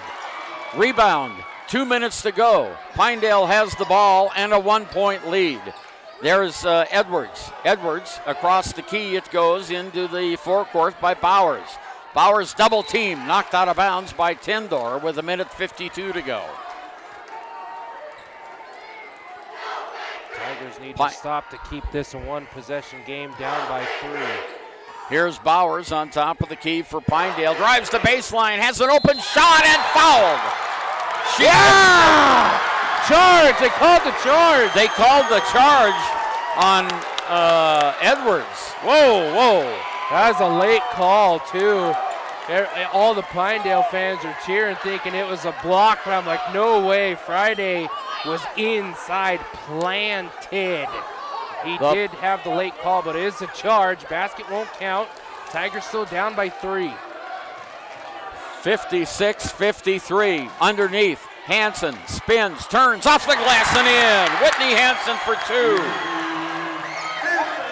56-55 in the backcourt. Pinedale has it with 1:30 to go. Down court, there's a shot up, off, not good. Tigers rebound underneath the basket. It's Winfield on the missed shot by Edwards. Winfield, long pass down court, timeout by Lander. 1:14 to go. Pinedale 56, Lander 55. Oh, it's a foul. Oh, it's a foul. It's a foul. Yep.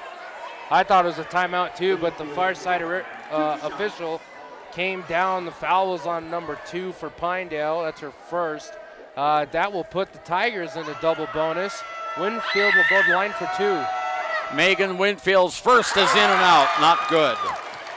The Pinedale fans right alongside of me, and they were happy about that miss.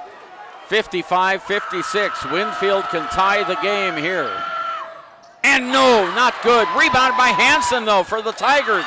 Knocked out of bounds by Pinedale, and Lander will have it. Hansen to take it out. Go ahead. Down by 1. Tigers is looking to score. 2 is what you want. 3 would be a little bit nicer. 1 minute and 8 seconds to go. In the corner, Whitfield for 3. It's short. Not good. Rebound to Pinedale. 1-on-1. Whistle. And we have a foul on Winfield or carrying the ball. A turnover by Pinedale. What was it? Stepped on the line. Oh. Okay, Tigers have 59 seconds to go. They trail by 1. 56-55. Tendor picks up the basketball into the forecourt on the far side outside. Tendor making some motions, calling for her players to move. Tendor gets a foul. The basket is not good. She'll go to the line. Tendor tonight is, 4 of 6 from the free throw line. She missed her last shot in overtime. She's shooting 53% from the line. 56-55. Fouling out of the game was Sarah Cunard. Cunard fouls out of the game. The official book had it for 5. They had it for 4. They're going to have to send in a substitution, and it's Mackenzie Illaway. Had a lot of scoreboard problems this year, haven't we? Yeah, I think. Or not scoreboard, but scorebook. I think the Tigers scorebook when they had her for 4 as well as the Tigers. There's Tendor. Good. We have a tie game, 56 all. She can put the Tigers ahead by 1 with 48 seconds to go. Crowd on its feet here at Bob Carey Memorial Fieldhouse in Lander. Next shot, good! Lander 57, Pinedale 56. Clock moving at 48 seconds to go. Down court with the ball is Illaway. Illaway over in the far side to Mahanovic. Mahanovic on the near side throws the ball away, and it will go to Pinedale. They say Lander got a touch on it. Yeah, Tendor was able to come across and put a paw on it. There was an open player in the corner. Nobody was covering her. Good defense by Tendor. 37 seconds to go. Here's the inbounds pass, and it comes on the near side to Bowers. Bowers has the ball knocked away, picked up underneath the basket. Ball is knocked away. Lander comes up with the basketball, and a foul is going to be called on Pinedale in the backcourt with 27 seconds to go.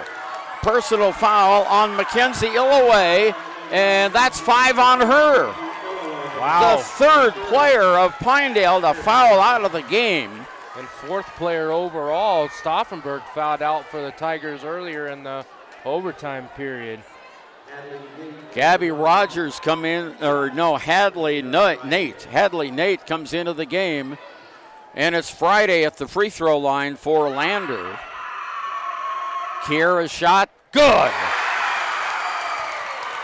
58-56, a 2-point lead. This free throw is big. Kiera makes it. Pinedale has to make a 3 to tie it.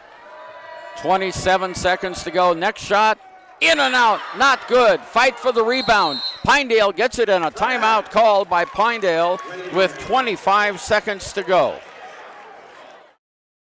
Community Health Centers of Central Wyoming has locations across Fremont County ready to serve you at Du Bois Medical Clinic, Riverton Community Health, and Lander Community Health Pediatrics. We accept all forms of insurance, including Medicaid and Medicare. Are you struggling to get medical care? Ask for their sliding fee scale. From family medicine to pediatrics, Community Health Centers are here to serve you. Call 307-463-7160 or visit chccw.org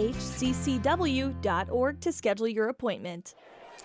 Okay, just 25 seconds to go in the overtime, Josh. Lander has a 2-point lead, and Pinedale will have the ball. This is what you call crunch time. Yeah, it was crunch time there in the 4th quarter, and this has just been a back-and-forth game in the overtime. First period, both teams ended it at score 13-13. The end of the first half, Tigers were ahead 30-18. Beginning of the second half, Pinedale opens on a 9-0 run, and ever since then, it's just been back and forth. One team has a run, the other team comes back, and so far in the overtime period, we're just exchanging foul calls and exchanging free throws. Tigers need to come up with a big stop. At this point, I would almost let them get the quick, easy 2. Don't let them get an open 3 look. Mahanovic with it in the backcourt. Gives it off to Edwards. Edwards is going to take it down coast to coast. She traveled. Tigers will get the ball. She went into the paint with 16 seconds to go and skipped. And the Tigers will have it, leading by 2 with 16 seconds to go. Hansen to take it out of bounds. There's the inbounds pass to Tendor, and she is pushed. And that will be a foul. Committing the foul is Bowers, and that's her 4th. So now we go to the free throw line with Talene Tendor. Tendor is 2 for 3 in the overtime from the free throw line. A big one would be great here, Talene. She got it. A 3-point lead. 59-56. Another free throw makes it a 2-possession game with 14 seconds to go. Tendor shot. Oh, it's in and out. Not good. Rebounded by Pinedale. The ball's knocked away. Picked up by the Tigers. That's a foul. Tigers have it, and there's a foul on Pinedale with 8 seconds to go. Oh. Personal foul on Bowers, and she has fouled out. The That's 4th player to foul out. Jeez. Roxanne Rogers, Sarah Cunard, Mackenzie Illaway, and now Ellen Bowers have all fouled out of the game for Pinedale. They only average 14 fouls a game. I think they've had close to 18 just here in the second half. And those 4 are all starters. So almost the starting 5 is all fouled out. That is crazy. And they only had 1 foul in the first quarter. Yeah. Here comes Talene Tendor. Timeout by Lander, 30. We'll keep it right here. 8.9 seconds to go. Lander has a 59-56 lead. 3 points. A free throw. Josh will give them a 2-possession game. And at this point, even if you foul Pinedale before they put up the shot attempt, both teams are in the double bonus. So that prevents them from hitting the quick 3. Correct. Which would help Lander in this case. You foul them before they put up the shot. They make both free throws, but you're still up by 2. You get the ball back. At this point, I mean, you've got a team in Pinedale that's shooting 33% from the arc. Tigers shooting 35. And 2-point field goals, 44% for Pinedale and 64% from the line. But your number 1 free throw shooter and Roxanne Rogers fouled out of the game way early in this overtime period. If it were me, either give up the quick, easy 2 or foul them to prevent them from making the 3-point play. Okay, here we go. It's Winfield at the line for the Tigers. Shot is up. It's good! 4-point lead with 8 seconds to go. A 2-possession lead and a timeout by Stauffenberg. It's a fall. That should do it for the Tigers, barring a stupid play on the other end of the lane, and we've seen that tonight. Yeah, I mean, there's been a couple opportunities, like at the beginning of, or at the end of the fourth quarter there, Tigers had the opportunity to go ahead and avoid all this overtime drama if they didn't foul Pinedale on a 3-point attempt, and of course the one person they fouled was Rogers. But ice in her veins, cool as a cucumber, makes all 3 free throws, sends it into overtime. Now Tigers finally get the advantage. Less than 10 seconds left in the overtime period, up by 4. Winfield still has 1 more free throw opportunity. She makes this one. That's going to be the nail in the coffin. And the Lady Tigers will improve that streak to a 12-game win streak and still be undefeated on home court. Lander has outscored Pinedale 10-6 here in the overtime period. Winfield at the free throw line for the Tigers can make it a 5-point game with 8 seconds to go. Okay, here comes Pinedale. Tigers have hit 5 free throws in the overtime period. Pinedale has hit 6. No field goals for Pinedale in the OT. They've made all free throws? Yeah. Wow. And 2 field goals for Lander here. Okay, Winfield at the free throw line. It's good! 61-56 down court. underneath the basket. Shot is up. No, it doesn't go. Tip is up and good, and that's the game. The final score, Lander 61 and Pinedale 58. Lander's streak stays alive, 12 straight wins in a row, and the Tigers move to 13-3, and the Wranglers drop to 14-4. What a game. And it's one of those that, unfortunately, the way they have the quadrant set up, this doesn't count in your conference matchup, but you know what? At this point, with 3 weeks left in the regular season, it's a cross-quadrant matchup. This is a team the Tigers are most definitely going to see in the regional tournament. And so far, you've beat Mountain View, you've beat Lyman, you've beat Pinedale. 2 out of those 3 teams ranked in the top 5 in Class 3A, and all those teams with potential of seeing in that regional tournament in Powell the first weekend of March. We're going to take a break, collect our breaths, try to regain our voices. We'll get ready for the matchup between Tigers and the Wranglers after this. Hi, this is Terry Banker. I'm minister at New Hope Christian Church in Lander, Wyoming. We want to support the kids of this area academically, athletically, and spiritually. Our address is 630 Mount Hope Drive. Come to Sunday school at 9:30 and our worship service at 10:45. High Plains Power is a Touchstone Energy cooperative. What does that mean for you as a Rural Electric Association member? It all comes down to 7 principles: open membership, one voice, one vote, member benefits, independence, education, cooperation, and community. To understand how it all works, we're headed back in time. In 1879, electricity was in major cities, but rural areas were out of luck. In 1935, President FDR made it possible for companies to build power lines to unserved areas. By the time we hit 1941, some 400 electric co-ops had been organized to serve rural America, just like High Plains Power. For more information, visit highplainspower.org. Hello, I'm Janice K. Bradley, and I'm here to tell you the miracle that Fremont Therapy did in making it possible for my left hand to ever work again. I went to the orthopedic surgeon with this broken hand, and that's when he told me that I would not bend again. So I was really discouraged. Mitch is the hand specialist, and so he's the one that worked and got me where I could bend my hand. The atmosphere is so friendly and professional, which is a combination you don't always get. For more information, visit FremontTherapyGroup.com. Financial investments are very important, but so are the investments of time, patience, and encouragement our young athletes receive from their coaches, teachers, and mentors. John Shade, your Lander Edward Jones financial advisor, understands this. That's why John Shade is a proud sponsor of Lander Tigers basketball on KFCW. For all of your investment needs, call John Shade at 335-7722 or visit edwardjones.com. Edward Jones, member SIPC.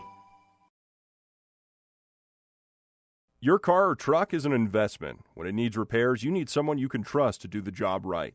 Take it to Gunners Automotive. They repair all makes and models of cars and trucks, from oil changes to brakes, tires, and more. Gunners Automotive, 856-2288.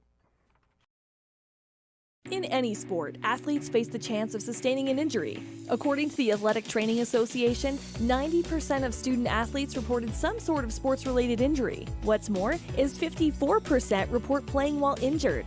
For various reasons, sports-related injuries are increasingly leaving our youth at risk of exposure to opioid-based pain medication. Fremont WhenTheGameSlowsDown.com is here to help navigate monitoring medication, social support, and suggestions on what to do when the game slows down. Brought to you by Fremont County Prevention Program. Ever wonder why so many babies are delivered at Hot Springs Health in Thermopolis? Could it be the exceptional prenatal care offered by our providers? Or our convenient family practice clinics located in Thermopolis, Worland, Basin, Shoshone, and Riverton. Maybe it's our new OB suites with large jetted tub, or maybe it's the place where you know you can find all of this and more.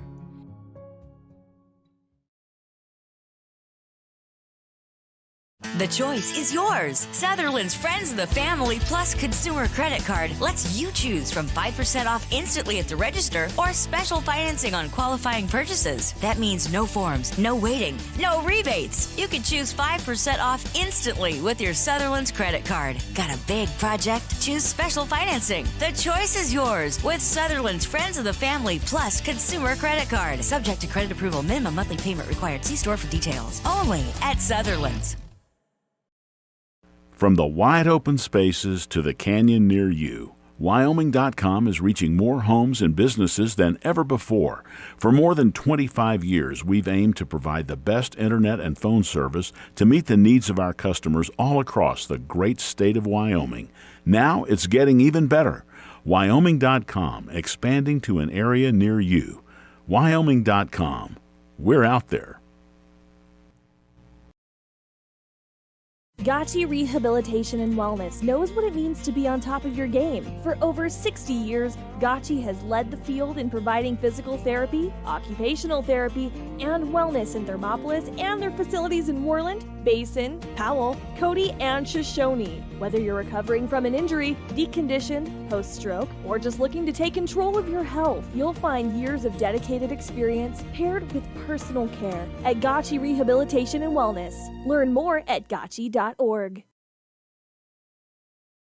Is your resolution this year to be healthier? You may have made a commitment to improve your physical health, but don't forget about your financial health. Atlantic City Federal Credit Union is listed as one of the healthiest credit unions in the U.S., and we are the healthiest credit union in Wyoming, according to depositaccounts.com. Don't risk having your accounts anywhere else. Become a member today and accomplish your first resolution by becoming healthier. Financially speaking, that is. Federally insured by NCUA. Open your eyes to a credit union. Atlantic City Federal Credit Union.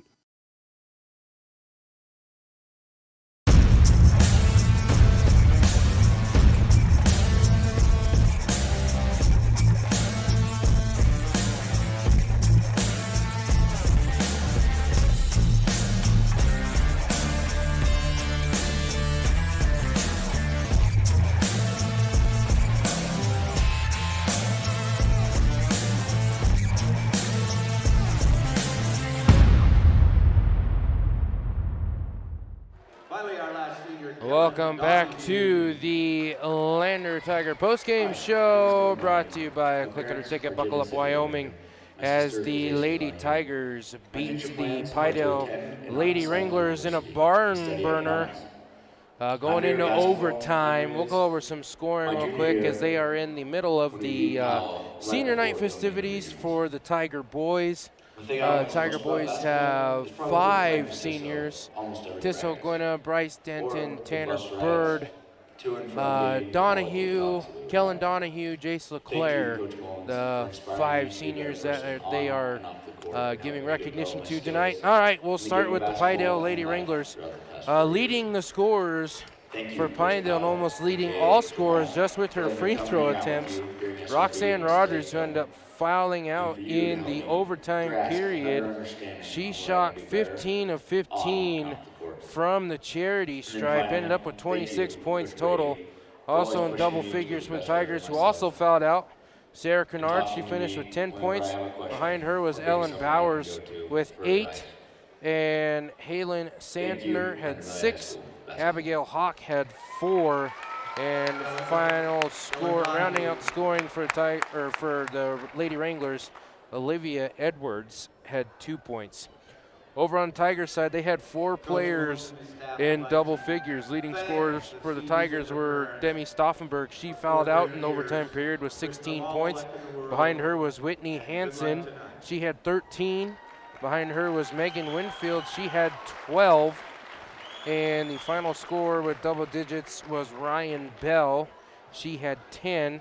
Behind her was Talene Tendor with 8. Boy, I tell you what, that's the first time these Tiger girls have had almost 8, all 5 starters with double-digit points. Rounding out the scoring for the Tigers was Kiera Friday. She got the 1 free throw there in the overtime period as she replaced Demi Stauffenberg, who fouled out.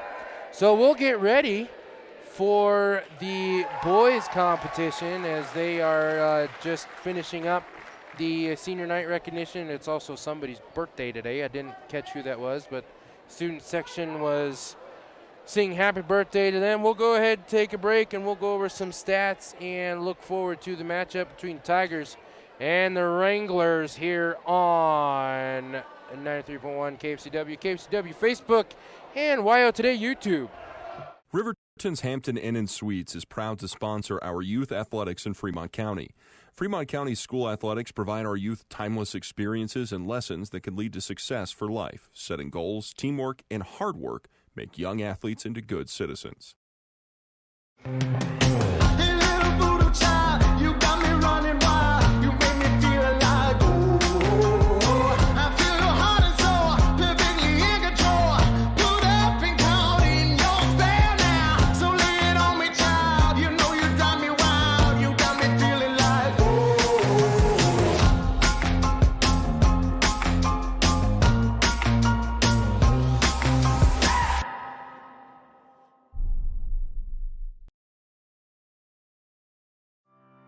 Former University of Wyoming quarterback Josh Allen is worthy of Wyoming. 23 plays into my first start here at the University of Wyoming. I dropped back, I kind of went through a progression. I saw the middle of the field kind of open up. I decided to lower my shoulder. His helmet went straight into my collarbone here. We landed on the 20-yard line. At that moment, I knew something was really bad. So Josh's collarbone was pretty bad. He had broken in multiple places, and it required hardware fixation with the plate in order to get it back together. It was devastating news to me and my family, just knowing that, it could have ended 23 plays in. We had no question whether we could perform the surgery here, given our wide range of varying subspecialties within orthopedics. I would recommend Premier Bone and Joint Centers. The thing that made me feel really comfortable with them was they made it feel like your own family. I think he'll have no problem performing in the NFL. His rehab and his recovery done very well, and I don't see any restrictions on him whatsoever. They want the best for you, and they won't steer you wrong. Let us show you why we're worthy of Wyoming. Nowadays, cocktails to go are common in many establishments. The U.S. Department of Transportation's National Highway Traffic Safety Administration wants to remind drivers that although alcohol is more mobile, it's always dangerous and illegal to drink and drive. In 2021, 8 Fremont County highway fatalities were related to drinking and driving, and there were 56 alcohol-related crashes. With the big game coming up on February 13th, the Fremont County DUI Task Force will be looking for drunk drivers. If you're caught drinking and driving, you will face jail time. Imagine trying to explain that to your family and friends or your place of employment. At Teton Therapy, our people make the difference.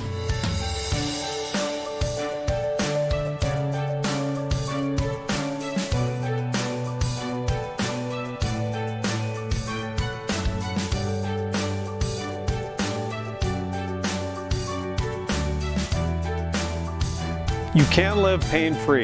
The amazing staff at Teton Therapy can help in Lander and Riverton.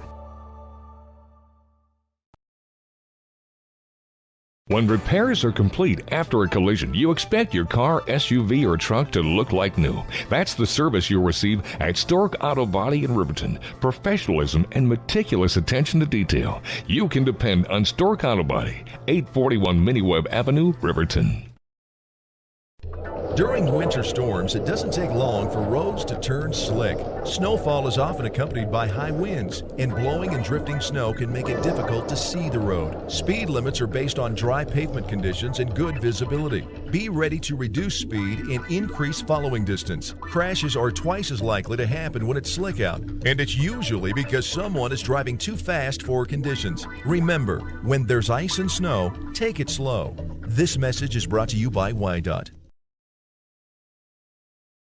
Central Wyoming College now offers Bachelor of Applied Science degrees in Early Childhood Education and Organizational Management and Leadership, with an emphasis in outdoor education, tribal leadership, or business and entrepreneurial leadership.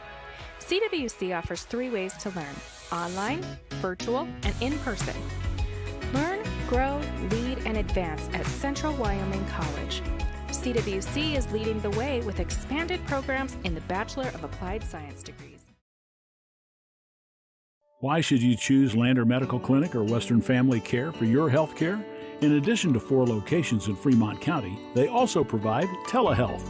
Telehealth can be your go-to answer when you're out of town, on the road, or just can't get to urgent care. All you need is a good internet connection. To schedule a telehealth appointment, call 332-2941 today. That's 332-2941. Lander Medical Clinic and Western Family Care. With telehealth, they're putting your health first every time.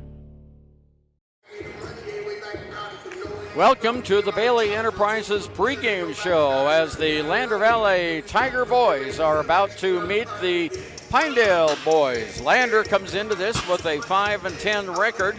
They are 2-1 in conference play, and Lander has won their last game. It was a 51-39 victory over Mountain View, but they've lost to Lyman, Thermopolis, Worland, Riverton, twice to Jackson Hole, Douglas, Cheyenne Central, Cheyenne East, and Sheridan. Their victories have come over Burns and Wheatland and Powell and Lovell and Mountain View, and now the Pinedale Wranglers are up next on the agenda for the Lander Tigers. And the records could be deceiving, Josh. Pinedale is winless. They're 0-18, and the Lander 5-10. And these winless teams are really dangerous. Yeah, it's definitely one of those teams, especially at this point. It doesn't matter what your record is coming down to it. When we're getting close to tournament time, you can throw all that out the window. You can hit a streak late, and you can do really good. Just look at last year's Wyoming Cowgirls team. They predicted to finish last in the conference regular season. They did horribly. Got to the Mountain West tournament, and they won the whole thing. Definitely something that you could see with these Pinedale Wranglers. They do have the worst team shooting in 3A, second worst scoring at 45 points a game. Their score margin is 20 points a game. But Tigers are only averaging 1 point more a game than Pinedale is. And defensively, they're about 10 points better.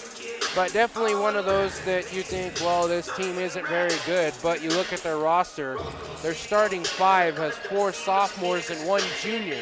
They only have 1 senior on their varsity and JV roster.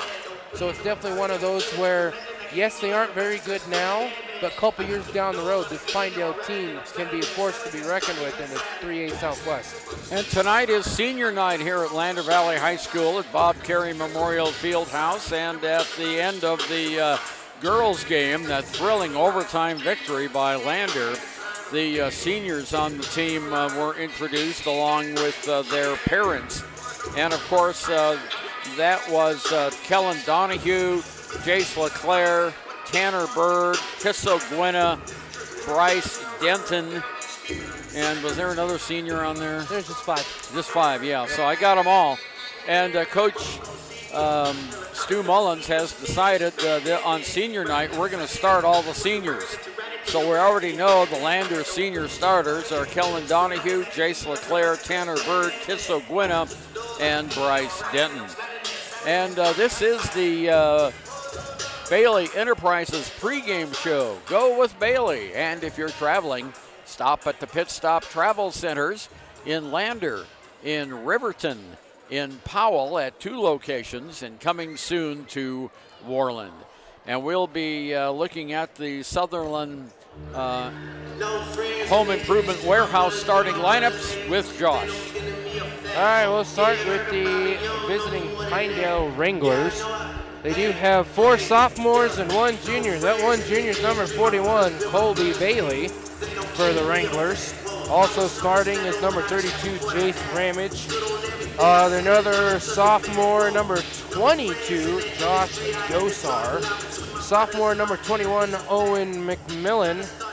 And sophomore, number 15, Bridger Kaiser for the Wranglers. And they do have a couple players that, even with the 0-18 record, that do have a pretty good scoring output. I did see that there is a couple Wranglers that average double digits in scoring. Being Bridger Kaiser and Josh Gosar. Gosar, the only member on the team for the Wranglers that has over 200 points. Right behind him is Bridger Kaiser with 187 total points. Gosar averaging 12 and Bridger Kaiser 10.5. For the Tigers, On senior night, Coach Stu Mullins, as Ernie mentioned, is going with the senior starting 5. Starting senior number 3, Kellen Donahue. Also starting senior number 4, Jace LeClaire. Number 5, Tanner Bird. Number 11, Tisso Gwynna. And making his first start this season for the Tigers, senior number 13, the downtown sharpshooter, Bryce Denton. That is the starting 5 for the Tigers in this contest between the Pinedale Wranglers and the Lander Tigers. That starting line is brought to you by Sutherland's Fremont County's home improvement warehouse, as we are getting ready for the matchup between the Tigers and the Wranglers. Again, it is a cross-quadrant game. Pinedale's in the southwest, and Tigers are in the northwest. So it does not count in the conference game, but like we mentioned in the girls' game, Ernie, this is a pivotal moment to measure up your competition, getting ready for regionals up in Powell in the beginning of March. And we'll remember, talking about Bryce Denton, remember our game up in Powell when he came in late and hit 2 trays in a row. What a lift that was, and Lander won that game by a point.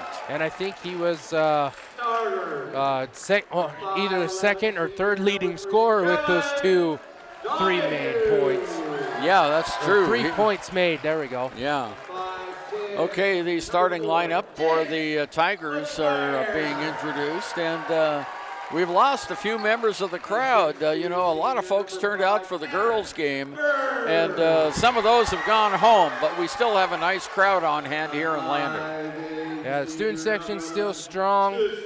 There is some other families that left because they had some people participating in the girls' game, and like we talked about, they have a state ranking at number 4 in Class 3A. So yeah, it's one of those things that it's good publicity, but also with the high expectations. And man, I tell you what, the Lady Tigers came down and did an absolute amazing job in overtime to take that win. Now we'll shift gears. Let's get ready for a tip-off between the Tigers and the Wranglers. And it's Jace LeClaire for the Tigers and Josh Gozar for the Jace Ramage for the Pinedale Wranglers. And Pinedale gets the tip. Ramage knocked it over to Josh Gosar. Gosar on the near side now, back to Ramage in the corner on the far side, looking for someone to throw it to, kind of in trouble there. Finally gets it away to McMillan. On top of the key, near side, Ramage. Ramage with that big hair at the free throw line, gives it on the far side to McMillan. McMillan in the corner, tries to give it away. Nice give and go for 2, Jace Ramage. And Pinedale takes the first lead, 2-0. That was just great vision from one side of the key to the other. Ramage made the backdoor cut. There was nobody there for the Tigers defensively. Nice give and go. He puts it up and in for 2. Here's Tanner Bird off to Tisso Gwynna to Jace LeClaire for 3. No, but Donahue rebounds. There is Bryce Denton with a shot up off, not good from the corner. And the rebound goes to Pinedale. McMillan brings it all the way down, stops just short of the baseline.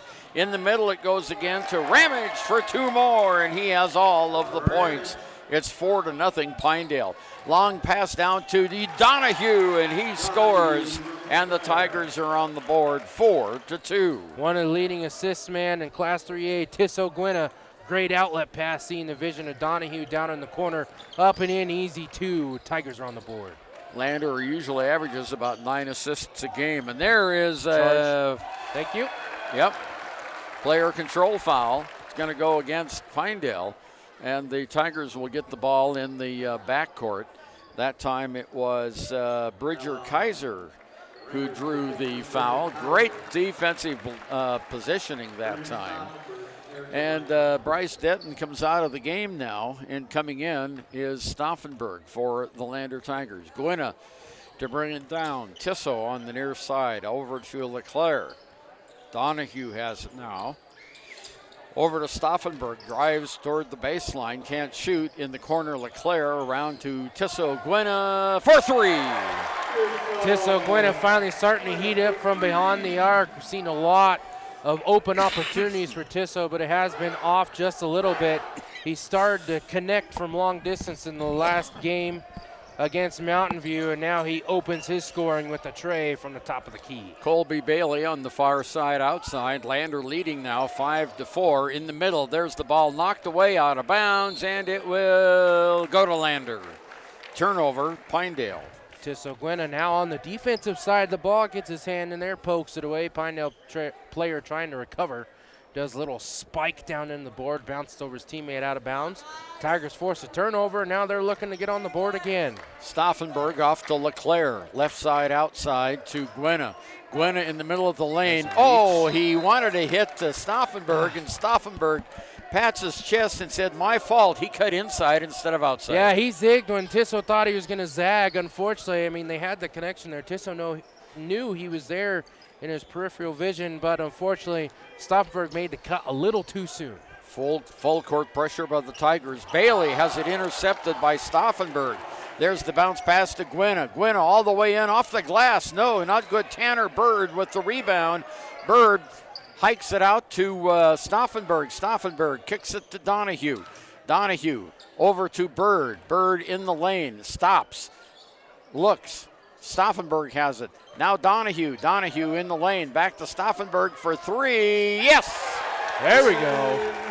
Stauffenberg with the big three on the game, and it's 8-4. The Tigers have doubled up the Wranglers. Here comes Pinedale down court. Ramage has it on the far side.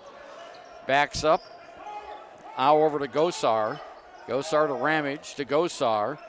Gosar has it again. Now on the near side to McMillan. In the corner, it goes to Kaiser.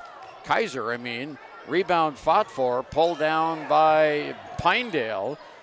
Going back all the way, almost underneath the Lander basket to get that was Ramage. Now we have on the far side Gosar. Gosar to McMillan.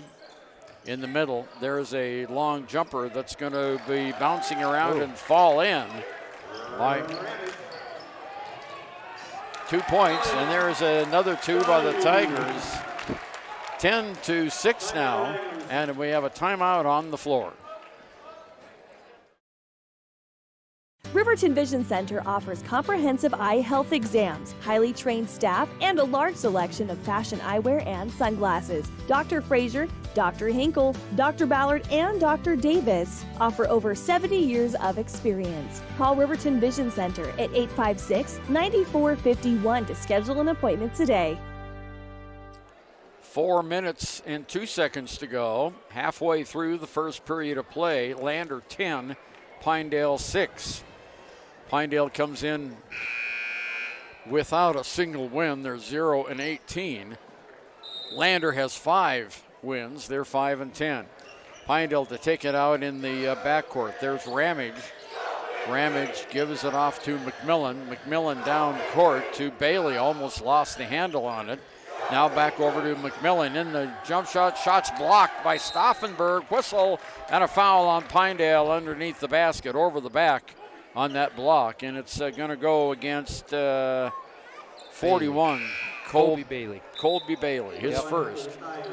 Now here comes McClung and Abe Lopez into the game, replacing Tanner Bird and Jace LeClaire for Lander. Pinedale back at half court defense. One man in the backcourt. And the Tigers break it easily. Here's Gwena in the corner. McClung for three. No, it's short. Ball's knocked around. Colby Bailey snags it out of the air. He's the tallest guy out there.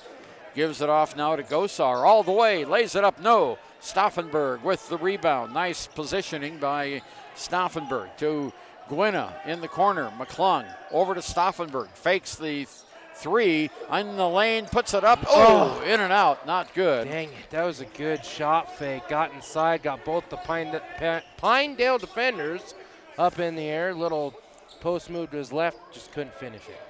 Gosar throws it over to Kaiser. Kaiser kicks it back over on the far side. McMillan has it, whistle, and we have a foul called underneath on the Tigers. We had a push on the Tigers underneath the basket. Away from the ball? Yeah. Yeah, it was Brennan Stauffenberg. I think Cyril's too old to be playing boys high school basketball. Yeah, he sure is. Brennan sure does look like his dad, though. Coming out of the game is Bailey. Coming in is Gray for Pinedale. Coming in for the Tigers is Bennett Washburn. Coming out is Stauffenberg. And again, both coaches are trying to keep the legs fresh. The girls had a lot of substitutions in the first quarter. The boys having the same thing.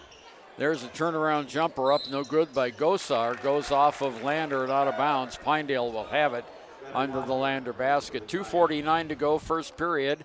Lander 10, Pinedale 6. Haven't had any scoring here in a while. Inbounds pass to Gray. Gray, far side underneath. The ball gets away in the lane. Almost a 3-second violation there. Gray pulls it out. On the near side now to Kaiser. Kaiser gives it to Harbor. Harbor can't shoot it. Underneath the basket. And off the glass, no good. Fight for the rebound. Shots up, no good. And a foul called, and it'll be foul on Lander. And it's going to be on McClung. Kyson McClung gets the personal, his first, team second. And going to the free throw line is Jace Ramage. Ramage, by the way, has all of Pinedale's points. And he only averages just under 4 points a game. Already has 6. Make that 7. Man, for this being an away game for Pinedale, they sure are getting the shooter's roll on these Lander rims. Boy, they sure are. Second shot is up. This one's not good. Rebounded by Donahue. Off to Gwynna. Gwynna quickly down on the far side outside. He makes a drive, kicks it out to Donahue. Donahue, to McClung, and it goes out of bounds. McClung, as you say, zigged when he should have zagged. Yeah, another one of those where Donahue saw him late, just tried to do the little drop-off pass, and McClung was already trying to make his way back around the perimeter, around the horn. Donahue just saw him late and led him in the wrong direction. McMillan comes in for Kaiser for Pinedale. Gosar has it in the backcourt, off to Harbor, back to Gosar. Still in the backcourt. Now in the middle it goes to Gray, back to Gosar. On the near side, Hosler. Hosler on top of the key to Harbor. Harbor around the horn to Gray. Gray tries a three and nails it. Whoa! Luke Gray, and we are tied at 10. That was Gosar, Josh Gosar. Oh, that was Gosar? Yep, 22. Yeah. Okay, so we are tied at 10.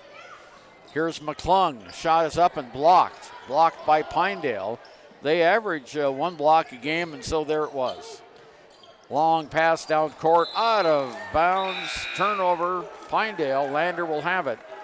Tanner Bird and Brennan Stauffenberg coming back into the game for the Tigers. So we have out there Washburn and Gwynna and Lopez. And Donahue comes out. He had to go behind the bleachers to retrieve the ball as it stuck between the end of the bleachers and the staircase there. I'm like, wait a minute, Tigers have 6 players on the court. That's right. Donahue was playing peekaboo, getting the ball behind the bleachers. Washburn has it off to Stauffenberg. Stauffenberg on the middle down to Gwynna.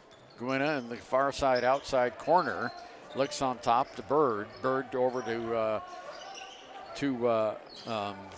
Abe Lopez. Back to Gwynna for the shot. It's up off, not good. Lopez with the rebound, not good. He gets another rebound. Whistle, he's fouled on the way up. Great tenacity there by Abe Lopez. One thing that I will say against him, will say for him, not against him rather, he does have a tendency to get kind of out of control, but he has a high motor. He has that no-quit attitude, just like his older brother did. He needs to improve his outside shooting just a little bit to match his older brother, but I tell you what, this kid always has a high motor, whether it's coming off the bench in the varsity games or starting in the JV games. Definitely a kid you will look forward to have a successful high school career here for the Tigers.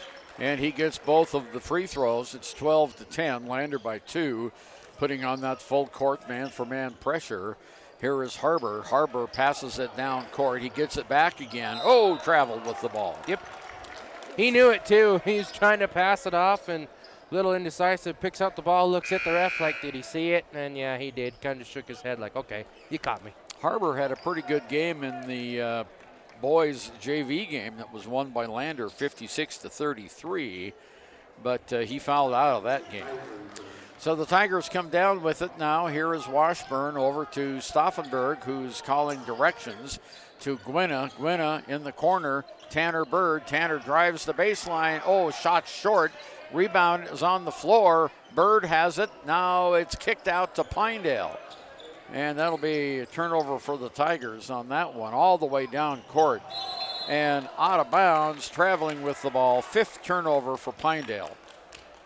Lander leading 12-10 with 17 and a half seconds to go here in the first period of play. Stauffenberg will bring it down across the Tiger Paw at center court. 9 seconds to go now. Stauffenberg all the way in the corner, can't shoot. On top, Gwinna launches a three, no. Rebounded by Stauffenberg, putback is no. And that's the end of the period. And Lander leads after one. The Tigers 12 and the Wranglers 10. The team at Lander Dental provides a wide range of services, including preventive, cosmetic, restorative, and reconstructive dentistry in a caring, comfortable setting. Lander Dental Group, 799 South 2nd Street in Lander. It may be winter, but some days it kind of feels like spring. Makes you want to go for a drive, kick a few tires, and see all the latest cars and trucks up at Frontline Motors. Frontline Motors has a wide selection of quality used vehicles, from cars to SUVs to trucks, and they're all priced to move. One of them is right for you. Is your next car or truck waiting at Frontline Motors? There's only one way to find out. Drive up Airport Road, take a test drive, and make it yours. Then join the hundreds of other folks who say, I got mine at Frontline. Frontline Motors. Back again at Bob Carey Memorial Fieldhouse in Lander. Lander will have the ball as we start the second period of play, the second 8 minutes of play, leading by 2, 12-10. Pinedale comes out of their huddle with Coach Marcus Helland and the coach of the Lander Tigers, Stu Mullins, sends his team out. So it'll be Washburn to take the ball out of bounds to McClung. McClung across the Tiger Paw over to Stauffenberg, who lost the handle on it, picks it right back up. To the right side, Jace LeClaire over to Washburn. Washburn in the lane, off to McClung. McClung can't shoot. To Donahue in the middle, off to Stauffenberg. Does some fancy footwork. 360 move and 2 more. Nice move by Brennan Stauffenberg. Brennan Stauffenberg's really starting to find his stride inside the paint. Anytime he has the ball with some space from the free throw line on down, he's almost automatic from inside for the Tigers. Gosar passed it over to Bailey. His shot is not good. Recovered by the Wranglers, and we have a foul, as going to the basket that time was Ramage, and he was fouled. Tell you what, Jace Ramage does a really good job. Talked about it, this youth for the Wrangler team, or Pinedale Wrangler team. A lot of kids that are young, but Ramage, he's got some size, he's got some athleticism, and he times his cuts inside perfectly. He waits until the Tigers kind of clear out defensively, and then he cuts inside, and his teammates see him, and they give him open looks inside. Washburn got the rebound, but fell down, and Stu Mullins called timeout. Both free throws were missed. Back after this.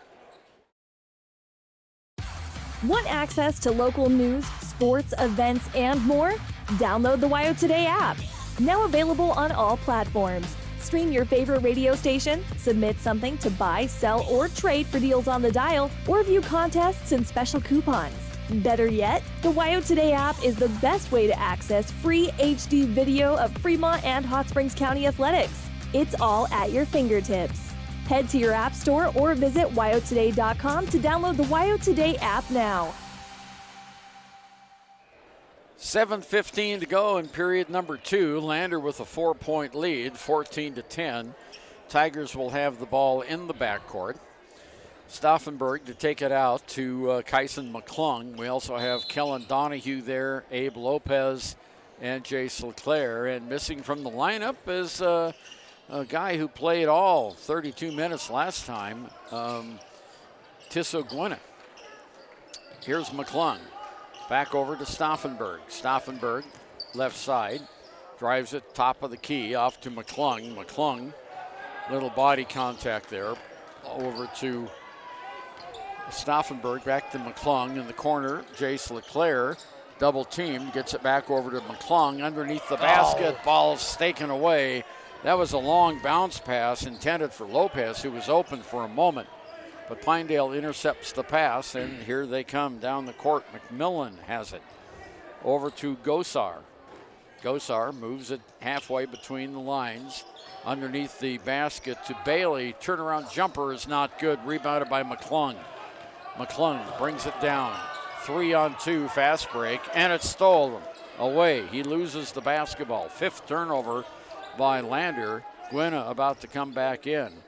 And underneath the basket, Ramage gives it off to Gosar. Gosar, far side to McMillan. McMillan lays it up and in. McMillan saw the opportunity there on the far side and put it inside. Quick couple step, nice strong drive up and in for 2. That makes it a 2-point game. Tigers lead 14-12 with just over 2 minutes gone away here in the second quarter. Here's Lopez, and the ball goes off Lopez and out. He was double teamed over there. 6th turnover by the Tigers. You want to try to avoid that double team if you can at all costs, and he got caught in that one. The ball went off him and out of bounds. The Tigers have done a pretty good job so far this year, averaging 13 turnovers a game. Here we are at halftime, and they've almost meet half of that average. Gosar gives it off on the near side to Kaiser. On top of the key, the top post to Ramage. Now back over to Gosar. Gosar pops one from 7, no good. Rebounded by Stauffenberg. Outlet pass, 3-on-1 underneath to. That was a no-look pass. Resulted in a turnover as Lopez tried to get it over to Gwinna underneath the basket. There's a shot up, not good. LeClaire with the rebound. Tigers quickly come back the other way. LeClaire over to Lopez. Lopez top of the key, drives in the lane. Behind his back passes went to the wrong team. Well, that one didn't work. It was pretty fancy, but turnover for Landers. Gosar brings it down. Gosar still just dribbling it now. Lopez comes up to challenge him. Gosar on the far side outside. Drives the baseline, pops one from 15 for good. He has 5 points, and it's now tied at 14. Tigers come down. Lopez off the glass and in. Nice drive by Abe Lopez. He now has 4 points. That time he decided to stop with the flashy passes behind the back. He takes it himself, going against 2 defenders. Puts it up and in for 2 as Tigers get a steal on this side. Tisso running for the Tigers. Tisso Gwinna for 2. 5 points now for Tisso, and it's 18-14. Pinedale out of bounds. Tigers putting on full court pressure. With it on the near side, McMillan almost stolen away. Ball is knocked finally down court. Underneath the basket, Ramage up for 2. Tigers did a really good job on the full court press. Initially, Tisso almost got the steal. Then a little bit of a fire drill in the backcourt. Pinedale breaks it, and then the Tigers can't recover defensively. Up and in for 2 for Ramage. Here's Gwinna on the right side, outside in the corner. Stauffenberg. Brennan makes it in the lane. Tries to off-speed shot that's good. Man, he just went with the Tim Duncan fadeaway off the back foot. Up and in for 2. Stauffenberg is cooking from inside 10 feet. Another turnover by Pinedale. Long pass down court to Gwinna at the baseline. Kicks it out. Donahue for 3. No, not good. Rebounded by the Wranglers. Gosar. That was a great look, though. Great kick out. Great vision by Gwinna. Donahue was all alone. Almost 2 open that time. Josh Gosar brings it down. He's a sophomore. Gosar almost double teamed on the far side. Gets it in the middle. There's a pass that goes up and in by Let's see, that was Gosar. That was Gosar that had that, yeah. Faked it outside, turned around, went inside, little scoop shot up and in. That's just great low post moves. Pinedale still hanging around here. Lander leads by 2. There's Lopez over to Gwynna for 3. It's short, not good. Rebounded by Pinedale, and they can tie. Here's Gosar with the ball. Gosar. Long pass on the near side, comes over to Kaiser underneath the basket. Great pass out of bounds to Lander as that one was to Ramage, and he got slammed. He got stuffed. Stauffenberg, great positioning from behind. He meets the ball at the apex as Ramage went up, and Stauffenberg said, "It's senior night in my house. Get out of here with that." Tigers take over. Gwynna on the outside drives the lane, in the middle of the lane, slips off to Bird. Bird back over to Gwynna. Gwynna underneath the basket, kicks it over to Bird. Bird from the outside drives it in the lane. Shot, he's fouled. Picking up the foul is going to be Colby Bailey, who just crashed right into Bird. You may have heard the entire Pinedale cheering section there to our right was looking for a travel call against Tissot. He drove inside, got closed out, and he was going to try and plant. He did slide a little bit. Luckily, he got the judgment call in his favor. Bird makes the first free throw. He's shooting 53% from the line this year. He's only had 15 attempts, making 8 of those. Minute 37 to go until halftime. 20 should be 21. Need to add a point there. And 22. So scoreboard's wrong. 22 to 18 is our score. Well, they still haven't changed it. Down court, 3 points. He made both of those free throws. Yep. Minute 28 to go. Down court with it now is Kaiser. Kaiser back on the near side, dishes it off to Hamby. Whistle and a foul underneath. And they fixed the scoreboard. There we go. Personal foul is going to be called on Kellen Donahue. His first, team 4th. Not a shooting foul. Both teams with 4 team fouls. Gosar to take it out, the sophomore. Josh has the ball. Long inbounds pass comes over to Ramage. Underneath, ball's knocked away, picked up by Gosar. Good quick reflexes. Drives off the glass, not good. Stauffenberg gets the rebound out to Gwynna. Tissot down court, drives the lane, has an opening off the glass. Oh, it just missed. Dang it. That was a good drive by Gwynna. Saw it there as a little bit of a wedge that he could get behind the 2 defenders. Good, strong drive, just didn't get the right English off the glass to make that one go in. There's another foul on Donahue. That will be his second. And not a shooting foul. 5th team foul on Lander. We're down to 52.9 seconds to go here in the first half of play. And checking in now is McMillan. And coming out of the game is Luke Gray. Gray, one of the taller players for Pinedale. In it comes to Gosar. Now McMillan. McMillan has the ball knocked away. It's picked up there by Ramage.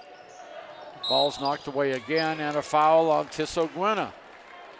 That's Tissot's first, team 5th. Or is that the 6th? 1, 2, 3, 4, 5, 6th foul. One more to give, and then the Tigers will be in the 1 and bonus. There's over and back. Hosler over and back. Turnover number 9. And the official explains it to Coach Marcus Helland. Of course, Coach Helland doesn't like it. But I thought on an inbound play you could go across half court, but I guess in that instance it was too far in where you're not able to do that. Okay, 38 seconds to go. Here's Tissot down to Brennan. Over to Jace LeClaire. LeClaire near side. Tissot for 3. Oh, not good. Rebound. Oh, Jace LeClaire was lucky he didn't get one over the back that time. Here's Gosar coming down court, and Abe Lopez gets the foul. And it'll be the 1 and bonus. Lopez, his first personal foul. He has a very aggressive play, and 9 times out of 10 he gets away with it, and every once in a while he doesn't. Now he comes out of the game, and Kason McClung goes in, and Gosar goes to the line. Gosar has 7 points in the game. Now 8. And it goes 22-19.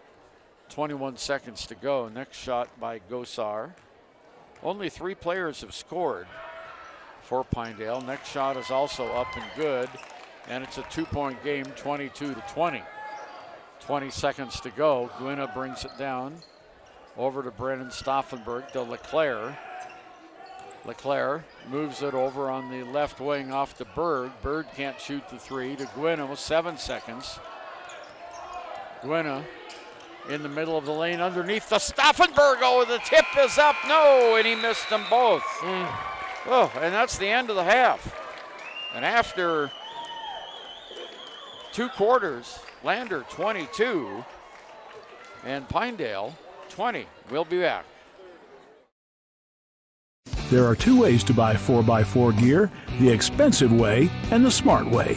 The expensive way is when you buy a new truck or SUV and the dealer sells you the brush guard, the heavy-duty bumpers, the steps, lights, winch, you name it. He rolls it all in with your loan into your monthly payment. But here's the smart way. Shop at Wyoming 4x4, where you get expert advice from Dan, quality gear, professional installation, all for a whole lot less than you'd spend at a car dealer. Wyoming 4x4 on North Federal in Riverton. The smart way to roll.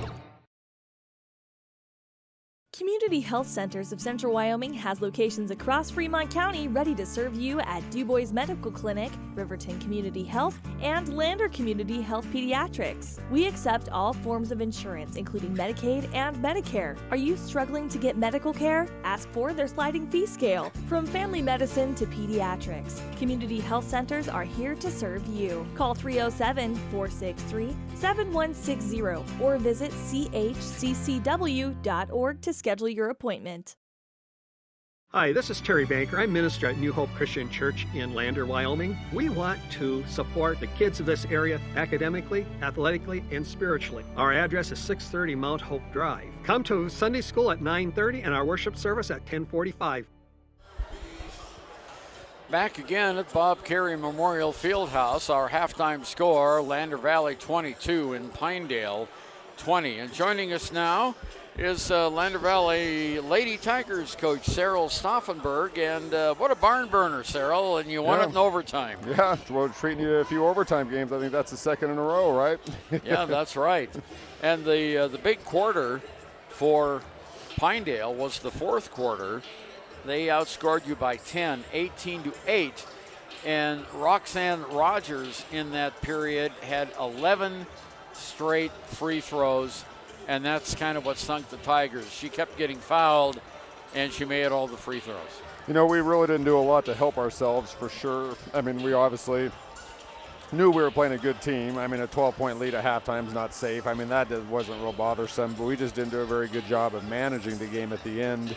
I mean, you look at a handful of turnovers, a dead ball turnover, fouling shooters, fouling the best free throw shooter. You know, which is fine. I mean, and the argument is, well, she's going to make the layup. Well, let her make the layup. At least the clock's still running. But, you know, as much as we did to hurt ourselves, I think we had enough poise and enough character and enough leadership in terms of people who have been playing on varsity for 4 years to fight back and win it. You had a 30-18 lead at halftime, as you mentioned, the 12-point lead. And then they scored 9 consecutive points to open the third. What happened there? Did the team just lose their intensity? You know, I don't. You know, we talked about that, and then we can't do it. Of course, everybody doesn't want to do it. But I mean, at the end of the day, like I said, we're playing the number 3 team in the state. They're not going to. I mean, I don't think we're going to hold them to scoreless or anything. Our issue in that series is, I mean, if you remember how we started off with a quick 1 dribble drive, shoot a layup, miss. And then we did another dribble drive, turnaround jump shot, and never passed one time. And most of the time, we passed 4 more times. We got a pretty good look. We didn't always capitalize necessarily, but we got some wide open looks. But we didn't take that advice coming out of the locker room. And so when you don't score and they do, it looks even worse. Well, in the overtime period, you outscored them from the free throw line again. You had 7 free throws, and they had 6. Yeah, we, and even, fouls were key in a lot of ways because they were making free throws. We weren't necessarily making free throws, but, we made someone that mattered, even if it was just one. We got KR Friday hit a huge one for us. Because it changes strategies when you're up 3 instead of 2. And, we went through some fouls. A couple good players went to the bench during overtime, one for each team. Roxanne Rogers heads to the bench. Demi Stauffenberg heads to the bench. And 2 of the better players in the 3A West. But the nice thing is I think we had enough company still that, we've got some great kids that I don't think it really phased us, to be honest. I think it phased them when Roxanne left. Yeah, well, they lost 4 of their 5 starters in that overtime period. Yeah, and Rogers is the leader of that group. She has been for 4 years. Her and Demi and Whitney and Ryan have been playing against each other for 4 years now. Yeah, and she ended up with 26 points, so she was obviously the leader for the Wranglers. Now, Demi ended up with 16 points. We had 13 by Whitney, 12 by Megan, and 10 by Ryan Bell. So even scoring and almost double figures by Taylene, and she had 8. And Taylene tonight only missed 2 free throws. A big turnaround from a couple weeks ago. Yeah. She turned the corner there, hopefully. And I think that's what I made the comment that I think we weathered Demi's fouling out better than they did, because you take a look at, we had other options. We always have other options. We've had multiple people in double digits, and like you said, we throw 4, almost 5 kids in double digits. It's like, who do you guard? I think when they lost Roxanne, it was huge in the sense that that's their leader. That's been their leader for 4 years. And, where do you go? I don't know that you necessarily turn to a freshman to lead you, because that's their next scorer, but is she the next leader? I'm not sure about that either. So, like I said, I thought our kids did a great job of reacting in overtime. Well, you've now beaten 3 of the 4 teams from the Southwest Quadrant, with Kemmer coming in here tomorrow. Yeah, when we, I guess, like I said, you get these wins like this, you play your hearts out and your tails off, and all of a sudden you got a coach talking about tomorrow in the locker room. And I said, out of fairness, you need to enjoy these. We just need to make sure we come back ready to play tomorrow. But you've got to enjoy wins like this, because, it was 4 years ago when we started this little run here with, Gabby St. Clair, Emma Crane, Leah Brown, Ronnie Ferris, a lot of those kids put in a lot of time, and, when we were struggling, and now, we're so reaping the benefits now. So, hats off to the program. Well, you had a very good crowd support tonight, too. Yeah, I told the kids in the locker room, you always know when you've got a good girls product on the floor, because the crowd's pretty solid for us, and then also the boys. So I said that's a good measuring stick. Yeah, it sure is. Well, Cyril, good luck tomorrow against Kemmerer, and we'll talk to you at halftime of the boys' game then. Okay, thanks, Ernie. You betcha. Okay, 3:21 here to go until we start the second half of play. And Josh, it's a little surprising, only a 2-point game at halftime when you have a winless team. Of course, the Tigers only have 5 wins in the year, so, bragging rights are on the line here. Yeah, definitely, and it's one of those that we talked about, that the Pinedale, it does not have a win on the season. They're 0-18. You look at the stats, these teams are pretty much almost evenly matched on paper in any category you look at, whether it's scoring, shooting percentage, defensive output. They're all within 5 points or 5 percentage points from each other on it. So it's one of those that, the record can be deceiving. And unfortunately, for the Tigers, I wouldn't necessarily say that they're playing down to their competition, but they're definitely not playing to the potential and the output like we saw them do in the last matchup against Lyman last weekend. So hopefully, or Mountain View. Yeah. Hopefully for the Tigers, they can make some adjustments. They're kind of stuck with it first quarter, second quarter. They haven't really had a bad quarter per se. They're putting up good shots. They've been shooting pretty well from the arc, just under 50%. But one of those things that you definitely think that with that win against Mountain View Tigers would be on the better end of improving. But unfortunately, so far, it's not quite working out for them. But make some adjustments at halftime. Hopefully, Tigers come out strong and extend that lead here as we open the second half. We'll be back right after this. High Plains Power is a Touchstone Energy Cooperative. What does that mean for you as a Rural Electric Association member? It all comes down to 7 principles: open membership, one voice, one vote, member benefits, independence, education, cooperation, and community. To understand how it all works, we're headed back in time. In 1879, electricity was in major cities, but rural areas were out of luck. In 1935, President FDR made it possible for companies to build power lines to unserved areas. By the time we hit 1941, some 400 electric co-ops had been organized to serve rural America, just like High Plains Power. For more information, visit highplainspower.org. Hello, I'm Janice K. Bradley, and I'm here to tell you the miracle that Fremont Therapy did in making it possible for my left hand to ever work again. I went to the orthopedic surgeon with this broken hand, and that's when he told me that it would not bend again. So I was really discouraged. Mitch is the hand specialist, and so he's the one that worked and got me where I could bend my hand. The atmosphere is so friendly and professional, which is a combination you don't always get. For more information, visit FremontTherapyGroup.com. Okay, halftime is over. The Lander Tigers are out there. We've got Brennan Stauffenberg, Kellen Donahue, Tissot Gwynna, Jace LeClaire, and Tanner Bird. And Pinedale will have the ball to start this second half of play. And they'll be moving from left to right on the floor here at the Bob Carey Memorial Fieldhouse. Lander still doing that full court pressure as Gosar brings it down for Pinedale, wearing green uniforms with orange numbers and kind of an orange and white trim. There's the ball almost knocked away by Tanner Bird. Comes down to this side on the near side. It is 15 Kaiser. Kaiser almost got trapped there, gives it off to Bailey. Back over to Kaiser. Kaiser tries to drive the baseline, blocked there by Stauffenberg. And he looks for someone to throw it to, goes to Gosar. Gosar moves to the left, changes direction, drives, stops, pops one, and it's too long. Rebound underneath, nice rebound. Up, no, not good, and another rebound and a foul against Lander under the basket, and we'll go to the free throw line for the Wranglers, and that is Brennan Stauffenberg's second personal foul. Not a shooting foul, so the Wranglers will inbound it from under their own basket. There's the inbounds pass, goes to Bailey. Bailey on the near side to McMillan. McMillan crosses the key, pops a long one, and it's not good. Rebound on the floor. Pinedale comes away with a turnaround jumper, is good. And that is Gosar that got that one. And he now has 11 points, and we're tied at 22. No, shots up, not good. Rebounded by Pinedale. Here's Kaiser. Kaiser has the ball knocked out of bounds by Tanner Bird. 6:45 to go, third period. We're all tied at 22.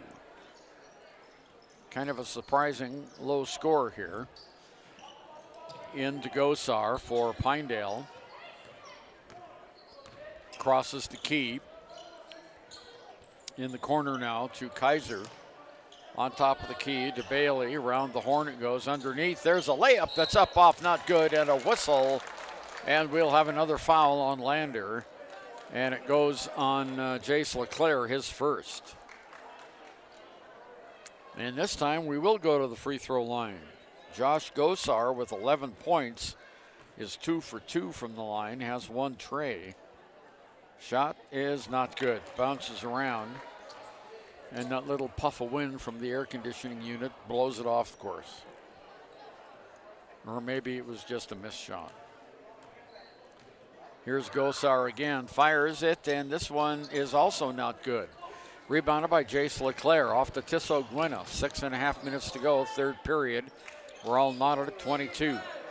Here's Donahue in the corner, Gwynna. Gwynna on the left side. Now he dribbles it toward the top of the arc, fires it over to Bird. Bird stops, moves it, kicks it over to Gwynna. Gwynna now outside the arc to Stauffenberg. Stauffenberg on top, back to Gwynna in the corner, Donahue. Donahue across court in the corner. Gwynna can't shoot, but Stauffenberg will. The shot is not good, and the rebound goes out of bounds, and it'll stay with Lander. Yeah, Stauffenberg was wide open there. They're trying to find somebody open along the perimeter, and that zone defense set up by the Wranglers, just passing it from one side of the arc to the other. Finally find Tissot open in the corner. He can't take, gives Stauffenberg. That misses, and Stauffenberg on the inbound play puts it in from the high block. Tigers lead 24-22. Double team, there's the over and back, and it'll go to the Tigers. Another 10th turnover by Pinedale. Marcus Helen was complaining about that call, but that was one of the more obvious ones all night long. Here come the Tigers with Gwynna in the backcourt. 5.5 minutes to go, period 3, 24-22. Stauffenberg in the middle of the lane. Whistle, and a foul is going to be called on Pinedale underneath. And the foul's on Gosar, his first. 24-22, Lander with the lead. Gwynna underneath to Stauffenberg on the inbounds play for 2, and Stauffenberg now with 11 points. Back-to-back buckets for Stauffenberg on inbound plays, a couple different sets. That time Gwynna found him on the low block just to the left of the basket, up and in with the easy layup. Gosar for 3 is not good. Rebound underneath and a foul on Lander as Kaiser rises for 2 and misses. Personal foul on Tanner Bird, his first. Tigers already have 3 team fouls against 1. Kaiser makes the shot, his first point of the game, and it goes 26-23. Second shot coming up here for the sophomore, and this one's not good. Tanner Bird gets the rebound off to Gwynna. Down court, Stauffenberg in the lane, throws it up and in. What a great shot by Brennan. Stauffenberg with the Euro step. He goes ahead, steps inside, gets past one defender, kind of has to recollect himself. Luckily, he does it in the air, adjusts a little bit, and is able to put it in with the runner on the fast break. 28-23. Nice pass that time by Gwynna. Here's Gosar at the baseline, and we've got a foul on Donahue. Goodness. The pace of this second half has just come to a grinding halt with all these fouls called, and it's all by the same ref right here in front of the scores table. Yeah, Kellen is talking to him, asking him what he did, so we won't repeat that again, and the official tells him. And that's his third foul, so he's going to take a breather trying to save himself from getting into 4-foul territory in the third quarter. And another foul. And it goes on Kyson McClung, and that official made that call as well. He's the only one that's blown his whistle here in the second half. Shots up and good by Kaiser. He's now 2 of 3, and it's 28-24. Next shot by Kaiser, he got them both. He's 3 of 4, so it's 28-25, a 3-point lead by the Tigers. Here's Jace LeClaire. Bounce pass down to Stauffenberg. Underneath, all alone. McClung misses. He gets his own rebound and misses that from point blank range. 2 shots, and they don't go in. So here comes Pinedale now. Bridger Kaiser. Kaiser loses the ball out of bounds to 32 Ramage. They're saying it's going to stay Pinedale ball. Stauffenberg can't believe it, thinking it went off Ramage's hand out of bounds. Not the case. There's the inbounds pass underneath.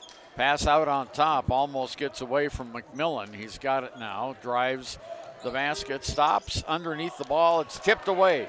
Turnover. Nice tip by Stauffenberg. Underneath to Tanner Bird, and it's kicked out of bounds. Oh, and they're going to give it to Pinedale. I thought that was tipped out of bounds by the Wranglers, but apparently not. McMillan will take it out. Bird comes out of the game. He's a little upset with himself. Abe Lopez back in the game for the Tigers now. Full court pressure by Lander. Gosar, long pass down court to Kaiser. Down it goes underneath the basket to McMillan. His shot is short, rebounded by McClung. Off to Tissot Gwynna, to Lopez, to Gwynna outside. McClung on top, near side, LeClaire. LeClaire in the paint, drives in the baseline. That's a foul. And gets it to McClung, and then the ball is thrown away underneath the basket. We have a turnaround jump shot. It's blocked. Nice block by the Tigers. There's another shot. It goes up and in. That's 2 blocks for Stauffenberg already in this contest. Jace LeClaire answers on the other side. His first points of the game. And it goes 30-27. Whistle and a foul on the inbounds pass against Pinedale. That was just a great play by Abe Lopez, playing pickpocket in the corner. They did the inbound play, and he was on the backside. They didn't really see him there. Lopez picks the pocket. Tissot Gwynna's down there along next to him. He passes it to Gwynna, draws the contact. He'll go to the line for 2. That's a second team foul for Pinedale. Tigers have 5 team fouls. Tissot to the line, trying to extend this to a 2-possession game. First one's good. He is the best free throw shooter for the Tigers so far in the season, shooting 64% from the charity stripe. Tissot now with 6 points in the game. Goes back to the free throw line. Eyes the hoop. Shot's good. Nothing but net. And it goes 32-27. Tigers by 5. This is their largest lead of the game. Gosar, bring it down court. Stops just short of the timeline. There's a pass. Comes down to 15. There's the ball underneath. Whistle and a foul on the Tigers, and the basket will count by Bailey. That's his first points of the game. And Kyson McClung gets the third personal foul. Tigers just can't seem to pull away. A lot of fouls called in this game. And they're definitely not getting beneficial calls, as a lot of the ticky-tack stuff that was let go in the girls' game, they're calling every single little contact in the boys' matchup, as Bridger Kaiser's able to get it down to Luke Gray in the corner. His shot was no good, but it was a good rebound and make by Colby Bailey. Free throws missed. Good awareness play underneath by Gosar. Throws it off the Tiger player. Pinedale still has the ball. And that was Kaiser who made that play underneath and now loses the ball. Another turnover, 12th for Pinedale. Here's Stauffenberg on top of the arc. His shot is short. Gwynna gets the rebound for the Tigers. 3-point lead by Lander, 32-29. Here's Lopez in the middle of the lane, off to, that was a great feed. Bennett Washburn from Lopez, 34-29. And the ball is stolen away by Tissot Gwynna underneath the Lopez. He's fouled and one. There it is. Tigers trying to use defense to promote offense. That time they get a couple of good steals, couple of sweet dishes, one from Lopez down to Washburn, cutting through the traffic in the lane. Washburn gets a layup. Then there's a steal, and Tissot Gwynna has the good assist back to Lopez. He puts it up and in for 2. Bailey gets the foul for Pinedale. That's his third. Lopez goes line to convert the traditional 3-point play, unable to do so. Rebound goes to the Pinedale Wranglers, Ramage. Ramage to Gosar, still in the backcourt, back to Ramage. Ramage down in the near side. There's a shot from the corner, not good. Rebounded by Stauffenberg, and he shoots it off of a player from Pinedale. So we've seen 2 of those, one for each team. Yep, I think Stauffenberg was getting his revenge, as he was the one that the Pinedale player threw it off him to keep the possession. Stauffenberg's like, all right, 2 can play that game. He does it right back to him. Tigers with the ball, trying to extend the lead, with the lead at 7 points. We have 1:46 to go. There's Gwynna from the lane for 2. Tissot Gwynna now with 9 points in the game, and it's 38-29. Tigers out on top. Whistle and a timeout by Pinedale. 1:35 to go. Lander 38, Pinedale 29. Financial investments are very important, but so are the investments of time, patience, and encouragement our young athletes receive from their coaches, teachers, and mentors. John Shade, your Lander Edward Jones financial advisor, understands this. That's why John Shade is a proud sponsor of Lander Tigers basketball on KFCW. For all of your investment needs, call John Shade at 335-7722 or visit edwardjones.com. Edward Jones, member SIPC. Your car or truck is an investment. When it needs repairs, you need someone you can trust to do the job right. Take it to Gunners Automotive. They repair all makes and models of cars and trucks, from oil changes to brakes, tires, and more. Gunners Automotive, 856-2288. Back again in Lander, the Tigers have upped the lead 38-29, and quickly Pinedale's coach Marcus Helen called timeout. Now the Pinedale Wranglers back on the floor after the timeout. They'll have the ball in the backcourt. Owen McMullen will take it out. Tigers still showing that full court pressure. Minute 35 to go. Inbounds pass is going to go on the far side, and it goes to Harbor. Harbor on the near side to Gosar, double team, still in the backcourt, tries to get it away, finally does to Ramage. Ball's loose, picked up by Pinedale in the corner. There's a long shot that was partially blocked, out of bounds, and it'll go to Lander. That was Gosar trying to do the bounce off the player, but the ball had already crossed the end line. So the Tigers get it. Here comes Gwynna down court for the Tigers. Off to Stauffenberg to Donahue. Near side to Gwynna. Stauffenberg has it, backs his way into the court, off the glass, no, too short, not good. Rebound goes to Pinedale. Wranglers come down the court. Gosar has it, turnaround jump shots blocked by Gwynna. Gwynna gets the block. Now the Tigers have it. Down court they go.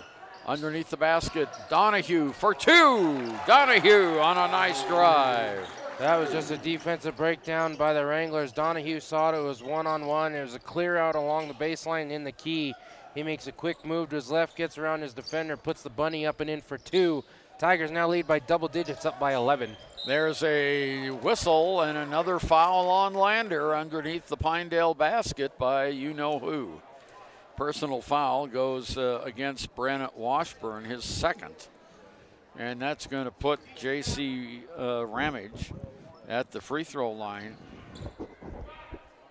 He's 1 for 4, and now 2 for 5. And makes it a 10-point game. 25 seconds left in the third period of play.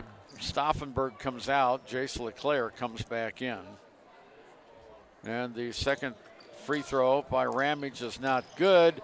Gwynna gets it for the Tigers. Quickly down court, coast to coast, lays it up and in. Tisso Gwynna. Great play on the coast-to-coast drive. 42-30, 11 seconds to go. Oh, almost a travel that time. Down court, McMillan has it. McMillan in the basket, shots up and good. McMillan gets it right at the end, and it's a 10-point game. 42-32 as we end the third period of play. We'll be back with the final 8 minutes. Lander leading by 10 right after this.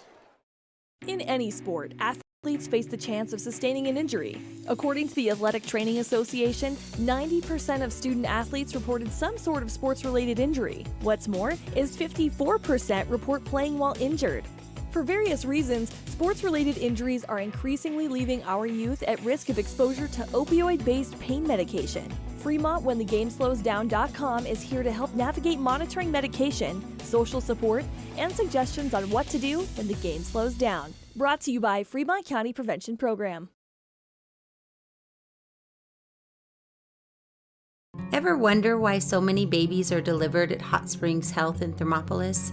Could it be the exceptional prenatal care offered by our providers? Or our convenient family practice clinics located in Thermopolis, Warland, Basin, Shoshone, and Riverton. Maybe it's our new OB suites with large jetted tub, or maybe it's the place where you know you can find all of this and more.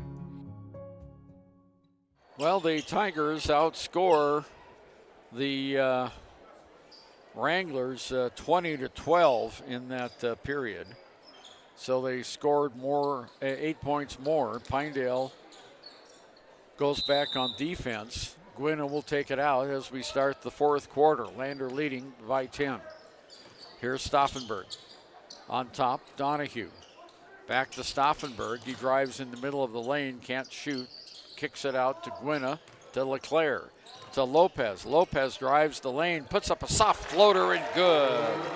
8 points of the game now by Abe Lopez. And he has a good, strong step, whether it's in the high block or he does a Euro step. As long as he keeps the ball control under control, he usually does a pretty good job scoring inside. He gets the block, and Tissot Gwynna goes up. Well, there was a steal that time by the Tigers. Gwynna stole it, then he gets fouled underneath the basket on, let's see, 22, that's Gosar. 2 fouls, and Gwynna, Tissot goes back to the line. Tissot has 11 points in the game. He's 2 for 2 from the charity stripe. And hits the front of the iron that time. He'll have one more.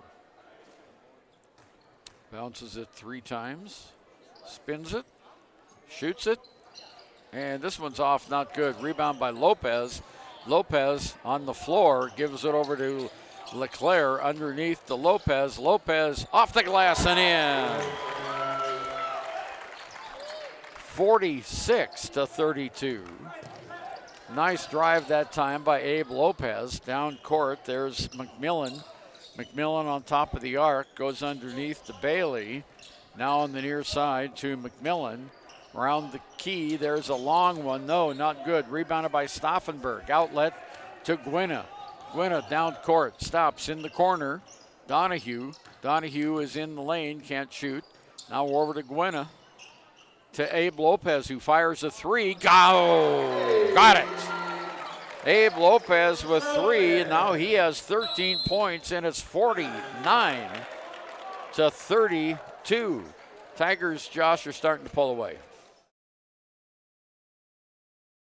The choice is yours. Sutherland's Friends of the Family Plus Consumer Credit Card lets you choose from 5% off instantly at the register or special financing on qualifying purchases. That means no forms, no waiting, no rebates. You can choose 5% off instantly with your Sutherland's credit card. Got a big project? Choose special financing. The choice is yours with Sutherland's Friends of the Family Plus Consumer Credit Card. Subject to credit approval. Minimum monthly payment required. See store for details. Only at Sutherland's. From the wide open spaces to the canyon near you, Wyoming.com is reaching more homes and businesses than ever before. For more than 25 years, we've aimed to provide the best internet and phone service to meet the needs of our customers all across the great state of Wyoming. Now it's getting even better. Wyoming.com, expanding to an area near you. Wyoming.com. We're out there. Tigers on a 5-0 run, lead now 49-32, 6:35 to go in the game. Pinedale will have the ball in the backcourt. Lander still showing pressure. Taking it out is McMillan. Long inbounds pass, almost stolen away. Gives it to Kaiser. Kaiser back on the far side. Now inside it goes. Nice passing. Bailey has it. Long cross-court pass. There's a shot up and off. Not good by McMillan. Rebound underneath the basket by Pinedale. There's Kaiser. Kaiser trying to drive the baseline. Puts a shot up and he's fouled.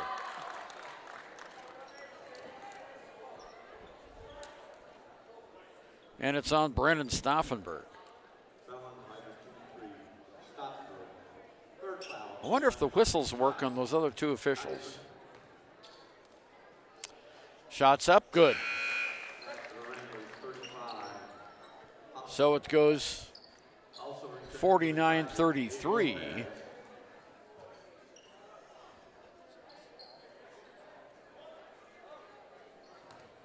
Next shot coming up by the sophomore. It's good. So he gets all 3, and it's 34, 49-34. And here's Tissot Gwynna underneath the LeClaire. He doesn't shoot. Now in the corner he will. Shot's good. Jace LeClaire for 3. Now has 5 points. 52-34. Ball's on the floor. Picked up, down court. Gozar lays it up. No, not good. Rebounded by Tissot Guina. Guina, the outlet pass to Lopez. Lopez, down court to Guina. Tissot over to Donahue. 5.5 minutes to go to LeClaire. Now to Lopez. Guina has it on top of the circle, loses the ball. Turnover Lander. Down court, Gosar. Oh, he missed it. Rebounded by Lopez, and he's tied up, and it will go to Pinedale on the alternating possession.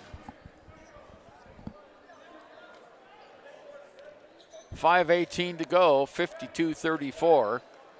Lander with the lead. There's the inbounds pass, kind of a lazy pass, and another foul. Well, I guess the whistle on that guy does work because he blew it. Different official. And the foul on LeClaire.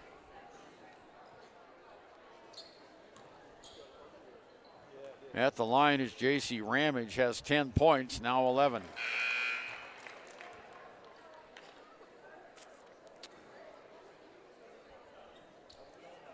(52-35).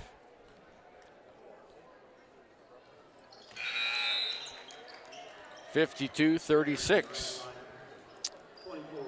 Ramage comes out of the game, coming into the contest. Is that a 34? No, it's 35. That's Hosler.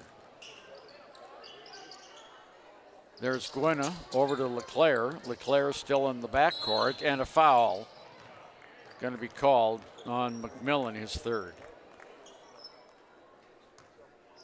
Foul on the line is 21, McMillan, third foul.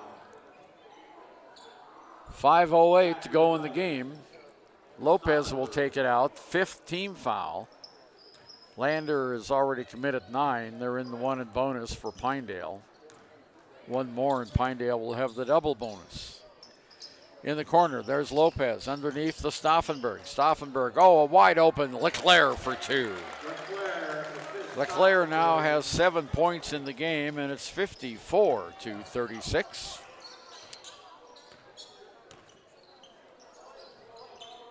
Near side, Hosler. Gosar, Hosler in the corner. Kaiser has it. Cross court it goes, near side. Gosar. Gosar used his elbow to clear the way. On top now, there's a long run by Kaiser for 3. That's his first bucket of the game, and it's 54-39. Here's LeClaire. On top to Guina. Over to Donahue. Donahue to Guina.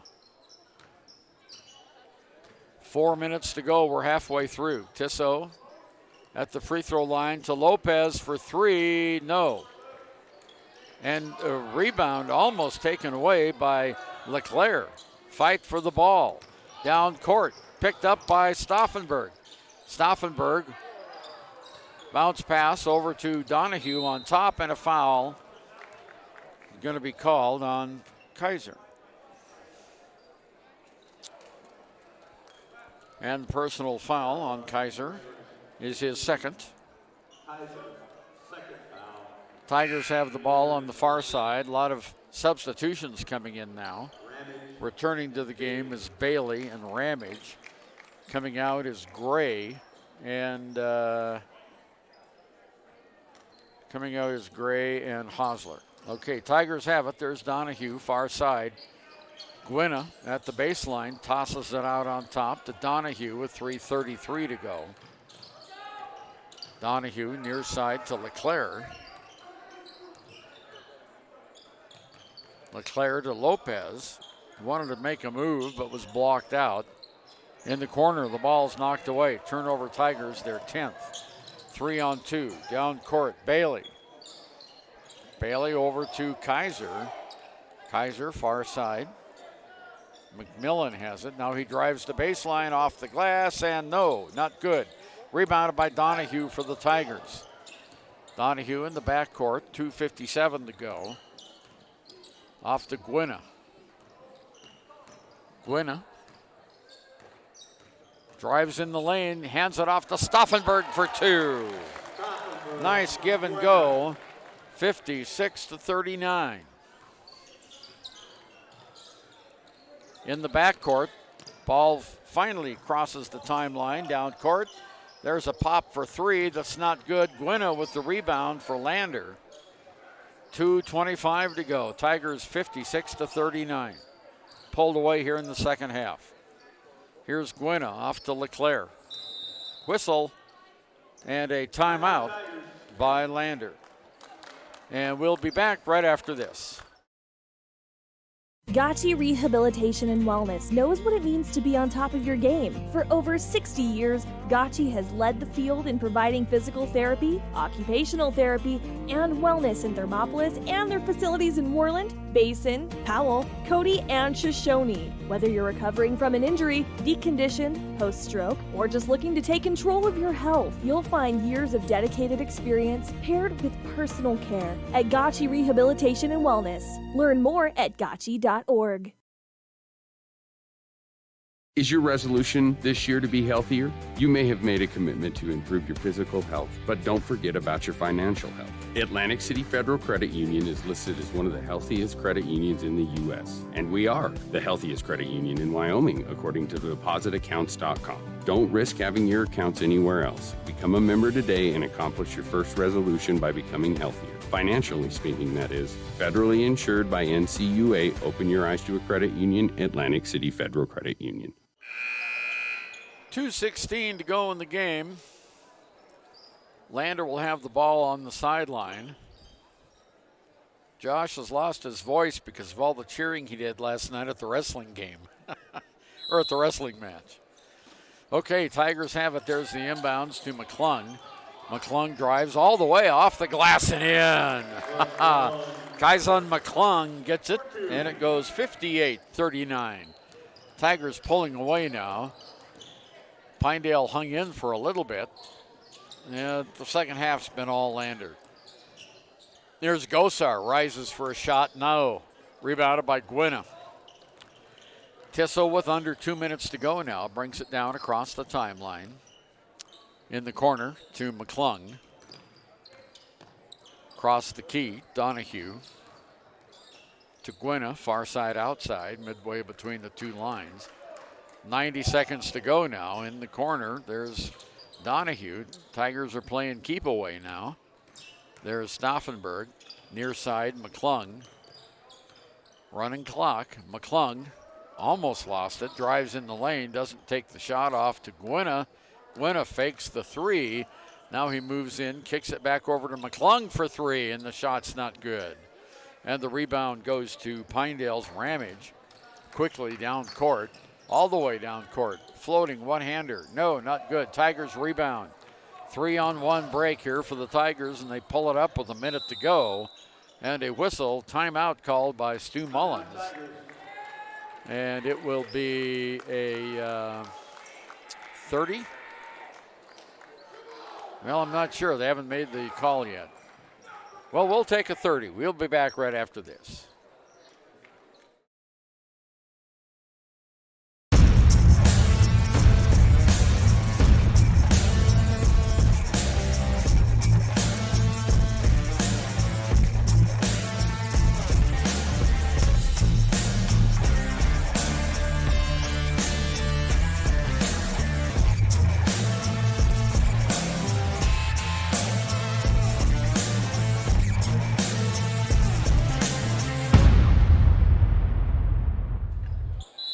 .56 seconds to go. Lander has it in the backcourt on the inbounds pass to Gwynna. Crosses the timeline right on top of the Tiger Paw. Drives it down to the baseline. Kicks it out. Oh, there's Bryce Denton. Bryce is in the game. Let's see if he can hit a 3. Underneath the basket. 37 seconds to go. Far side outside. Gray still in the backcourt. Brings it in now to Hosler. Hosler has the ball knocked away. Stolen by Jace LeClaire. LeClaire behind his back, no good. There's Denton. Denton from the corner launches a 3. Oh, it's not good. 16 seconds to go. And a foul on LeClaire. I think he wanted to do that foul, so Denton might have another chance at a 3. For Jace, that's his 3rd personal foul. Double bonus time. Going to the line is Brody Hamby. He just came into the game. All new players in for Pinedale. 12.9 seconds to go, 58-39. Shot's good. Hamby's in the scorebook. 58-40. First point of the game. He'll get another shot. And he got them both. So 58-41. Here we go. There's Gwynna. Gwynna in the corner on the far side. Gives it over to Denton. Denton is fouled with 2 seconds to go. Well, they tried hard to get the ball to Denton. Personal foul is going to go against Luke Gray, his first. And Bryce Denton at the free throw line for the Lander Tigers. Cheering section in the background for Bryce. Shots up. Good. And the crowd rises with that big ovation for Bryce. He's a senior. This is senior night. He got them both. Bryce Denton with 2, and it's 60-41. That's the game. The Tigers win the game. Lander 60, and the Pinedale Wranglers 41. And we'll be back with our recap and a visit with Coach Stu Mullins right after this. Riverton's Hampton Inn & Suites is proud to sponsor our youth athletics in Fremont County. Fremont County school athletics provide our youth timeless experiences and lessons that can lead to success for life. Setting goals, teamwork, and hard work make young athletes into good citizens.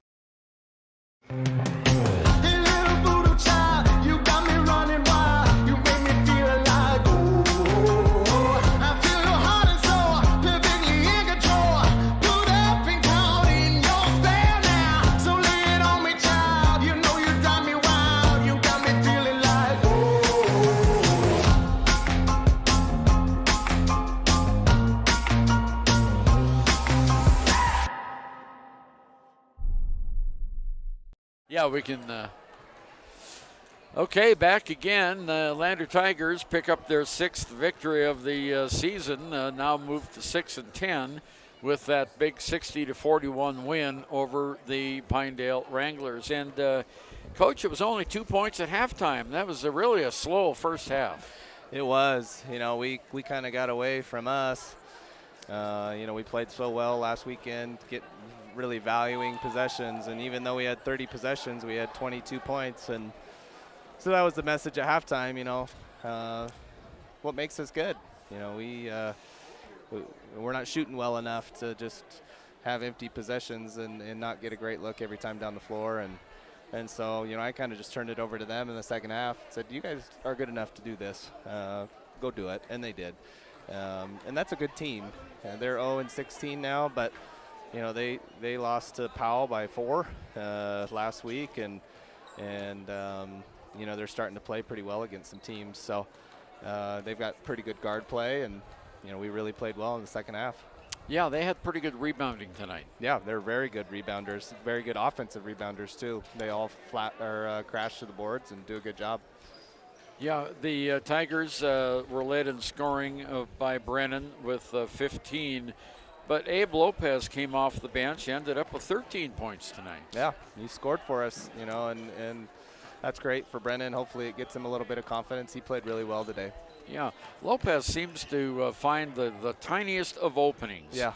And makes the point. He's really good at accepting contact and finishing, and you know, he got a couple of foul calls there, and yeah, when he doesn't try to, you know, throw the ball behind his back and just shoot the layup, you know, he does a really good job for us.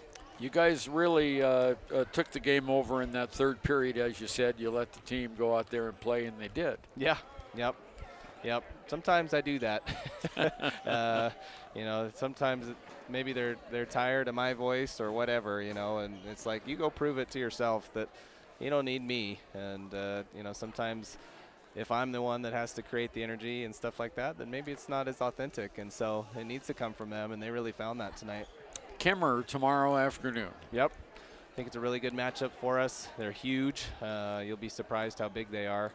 It'll be a really good challenge for us. They took Powell to the wire, and they took Lovell to the wire. Lovell barely got him. So be another good game for us. If we play well, you know, we should have a good chance. You know, last year I did Wind River in the 2A ranks and played. I've got to know these kids over the last 4 years, and you're right. They're big.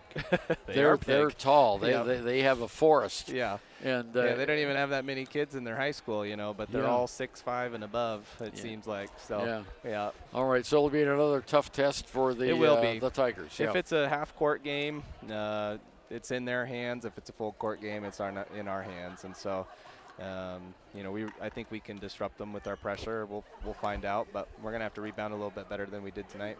Well, it was the pressure on defense that turned the tide for the Tigers, and then that fast break. You were able – they couldn't get any half-court traps at all. Yeah, yep.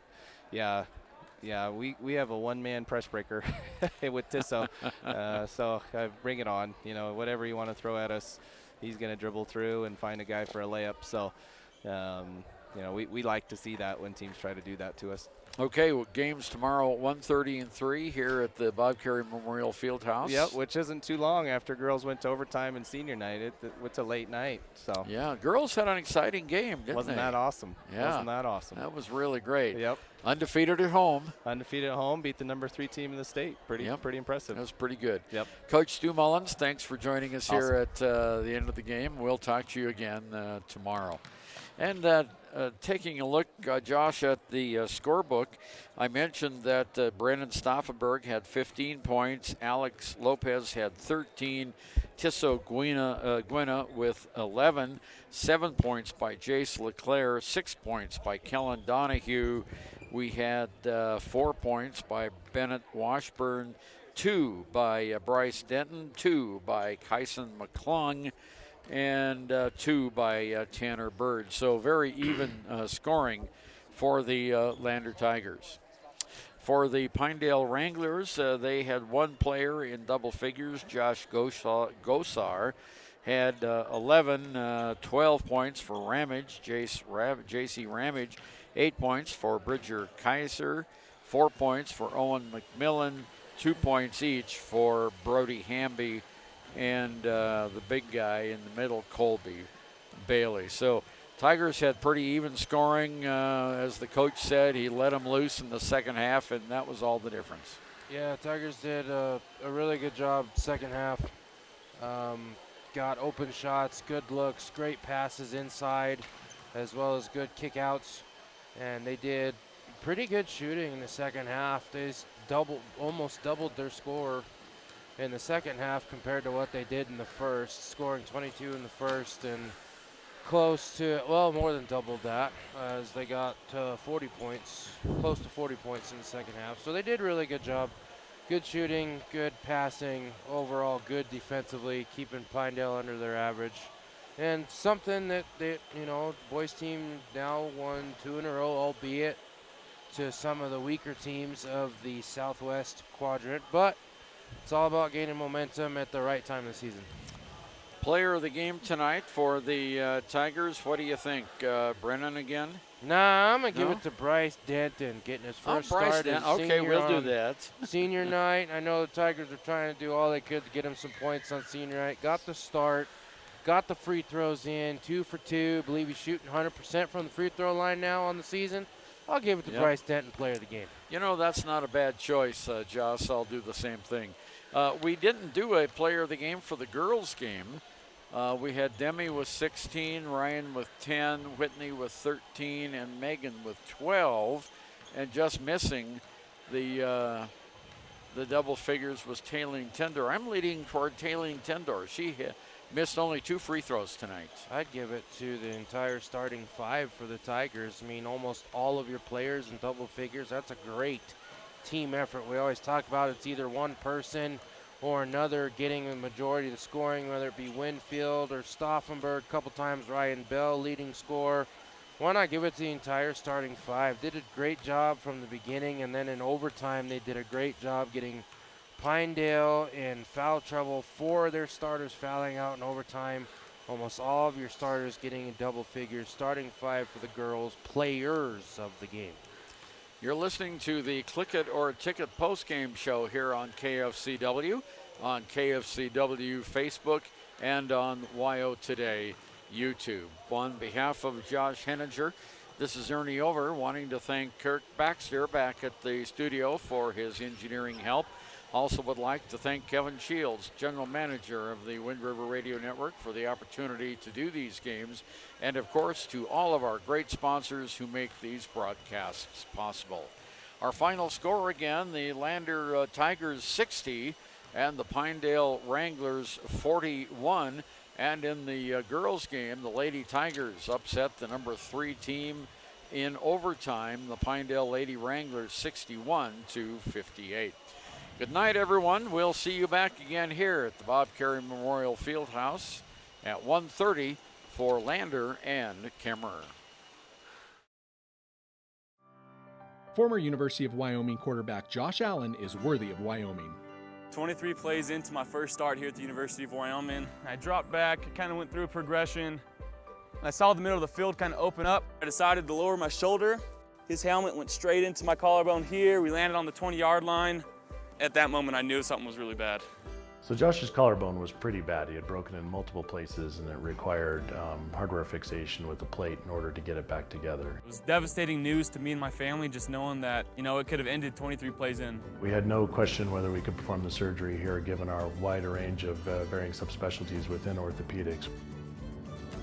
I would recommend Premier Bone and Joint Centers. The thing that made me feel really comfortable with them was they made it feel like your own family. I think he'll have no problem performing in the NFL. His rehab and his recovery done very well, and I don't see any restrictions on him whatsoever. They want the best for you, and they won't steer you wrong. Let us show you why we're worthy of Wyoming.